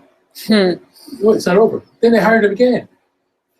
After discrediting him, to do the study again. He did. Came out the same. So there are more documents that you can see. Discredit him. He's a kook, right? Then the lobbyists went to Washington, and they got the FDA to consider it generally safe drug. Chemicals. There's a lot of money involved. He said, well, you know, if you took a little bit now, you won't feel anything. He says, but the cumulative effect is that you're going to start having more birth defects, which we're having. We're having more autism. It could be like the vegetables you're eating. It's causing it. Just think of that. And our government is saying, no, this is absolutely safe. No other country allows it. No other country allows it. They consider it too toxic. There's a good chance if you had veggies tonight, atropine was used. If it wasn't organic. It's like widely used. That's just one. I don't know how many hundreds maybe of chemicals. It affects your brain. You have 1 in 160 births now, or some measure of autism. That's new. It's just, yeah, why is it happening all of a sudden? Immune diseases that never happened before. Things like ulcerative colitis and Alzheimer's, Crohn's disease, things that were practically unknown before. So one thing you could do, watch what you eat a little. Just for yourself and your family.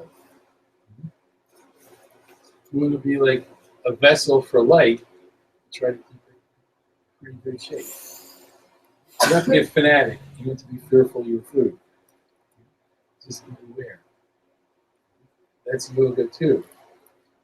The wonderful thing about yoga is it's in every aspect of your life. Meditate a little, pranayama a little, asana, a little study. There's a Mischief song called The Little Song. I wish I get the words someday. But he would sing it. I've heard recordings of him. Eat a little, sleep a little, do a little this, pranayama a little, meditate a little. I don't remember. But then by the time you get to the end of the song, you know that your whole day's filled. But that was his approach. That's our lineage. I'll teach you a new technique. You'll end. I'm calling it Thunderburst Meditation.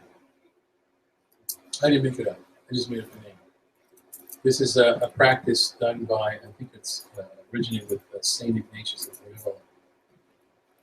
And it was in response to people who had a hard time praying for any extended period of time. They said, okay, he came up with this technique. It really works. So if you're one of those people, you don't have to raise your hand. Like those people who like, I think you asked questions before, how many do this every day? Was that you? That was tonight? Wow. If you have a hard time having a nice seated meditation, you do these thunderbursts. So just use a mantra as an example. Several times during the day, you just find yourself doing it alone. You get really revved up. Kind of like you're like in the corner waiting for the bell to ring, you're about to, and you say your mantra 3 times. That's all. But 100% throw yourself into it. 100%. You hear every syllable and every space in between. 3 times, you're done. You have to do whatever you're going to do. Thunderburst meditation. It will connect you to the deeper part of yourself all the time. So at least you can do that. Thunderburst meditation. I just made it the name now. You know what I'm thinking of? You get the little rumble, and you get the one where pow, that kind of room. thunder, not rolling thunder. Thunderburst meditation. Just someplace, just close your eyes. You're at work, go to the bathroom. That's what the stalls are really there for. Nobody can see you. I taught a fellow once who was the vice president at Exxon, teaching a class in pranayama. And he told me, I said to him, he was so tense. I remember his name was Tony. He was like a ball of tension. You just can't even imagine. He was very round, somehow. So like Lou Costello, Evan Costello, he looked like that. And he was just like so tense. He said, you gotta do something. I can't stand it at work. I said, well, best thing I think is pranayama. I showed him some pranayama. He said, I can't do it. I said, well, go into the men's room. So that's what the stalls are there for. So he started doing that several times a day. He'd go to the men's room and he would do bellows breathing in the stall. So one day, he didn't know that the president was in the next stall. So he's like, it's a little knock. He says, what's going on in here? You okay? But the neat thing was, the president started doing it too. He taught him how to do it. It's like little thunderburst pranayama. So, yeah, you want to get the feeling, the tactile taste, feeling of 100% of yourself doing something. You don't normally have that experience in spirituality. So if you could just say your mantra 3 times, like that, like just throw yourself. This is it. Bam. Right? 100% do it. You'll start to get a sense of what that's like to give yourself to something. Because normally we just sit there and think, okay, I got half an hour, 10 minutes of pranayama, 20 minutes my mind wanders, and then I get up. You know what I mean? You don't build up that feeling like, I can do this. You could do your mantra 3 times. You could do it. Even if you have to count. It's another trick. Count. 1, Om Shanti. 2, Om Shanti. 3, Om Shanti. If that doesn't work, add another word. Add the word choose. It'll tell your mind that there's a choice. Your mind relaxes. Choose 1, Om Shanti. Choose 2, Om Shanti. Choose 3, Om Shanti. Your mind will listen. Try it. If you have trouble with meditation, Thunderburst meditation technique. First time Eddie were revealed. You own it. I own it. I own it. That's fine. I want royalties.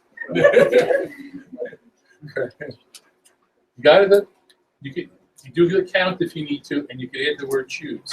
If your mind hears you say choose, it knows it has choice, and it will make the choice. Got it? Okay, next month when we get together, I'd like to hear reports of how you've been shining light out of your eyes. But don't get a weird look when you do it like that. If you do something like that, it won't be good. Right? You gotta be a little subtle. You can kind of like this. Right. Yeah. Like, what's that? Orange is the new black? Yeah. What's her name? Crazy. Yeah. Crazy eyes? Crazy eyes. Crazy Eyes. Yeah. Guruji, Pema Chodron has a quote, be the sky, don't be the weather. Oh. That's very Buddhist. Yeah. Yeah. That's so many good. All right, so that's it. That's your job for the next month. Come back next month. Any of you try Thunderburst meditation, let me know. It works. Thank you all. God bless you all.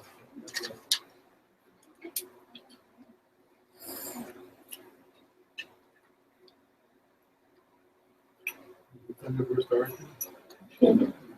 While you're waiting, you just go, ooh.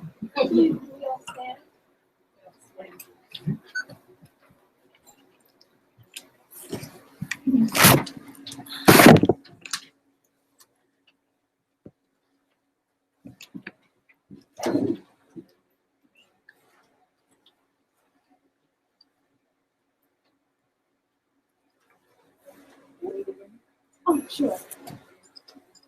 Jyoti, Jyoti, Jyoti, Swaram, Jyoti, Jyoti, Jyoti, Param, Jyoti Jyoti Jyoti Ao, Jyoti Jyoti Jyoti Shivam, Mama Jyoti Soma Jyoti Prana Jyoti Jnana Jyoti, Mama Jyoti Yoga Jyoti Baba Jyoti Nara Jyoti, Ena Jyoti Yoma Jyoti Eru Jyoti Viru Jyoti, Ena Jyoti Eka Jyoti Eka Jyoti Jyoti Eka.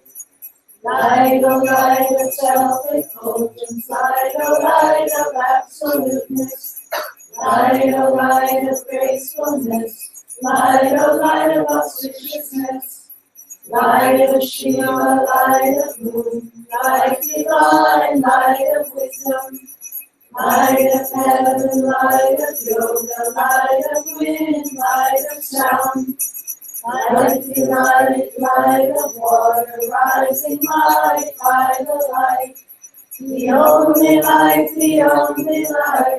give us light, oh light of light.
Thank you for all the time. We do have some prasad available. We do have some love. And then thank you, chanters. And thank you to Amba for teaching us about grace. And I have the Grace Manifesto thank you all, so it's really good. And I just wanted to tell you about a few upcoming programs we have.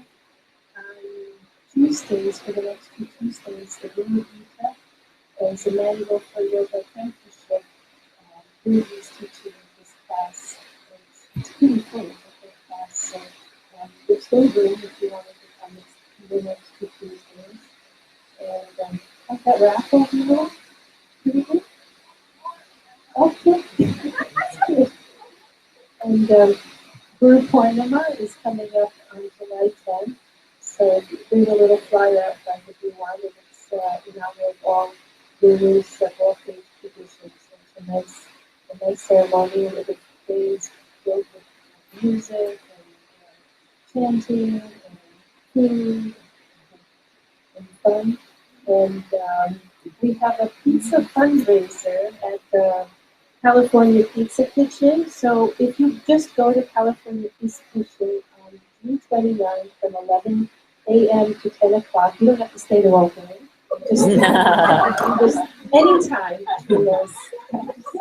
So you can go there and they donate 20% of the bill that you purchase for food to a Yoga Life Society. So there's flyers out front, or you can download it. It's on our website. You just click on the little link and then the flyer pops up. You print it. You have to bring it, otherwise we don't get credit. We don't bring this. Yes, the whole family could come and they'll donate 20%. So it's a nice fundraiser. And Reverend Shanti is teaching a pranayama class, life course, and beyond. Yeah. Tuesday, July 12th. And Swami is selling t-shirts. Look how cute. You're wearing one. I'm wearing one.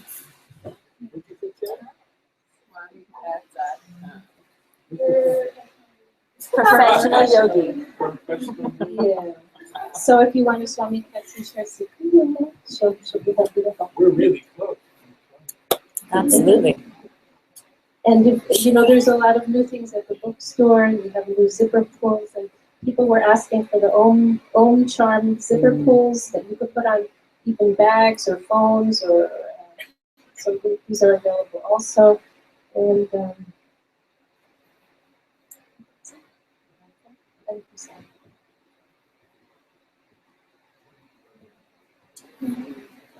you.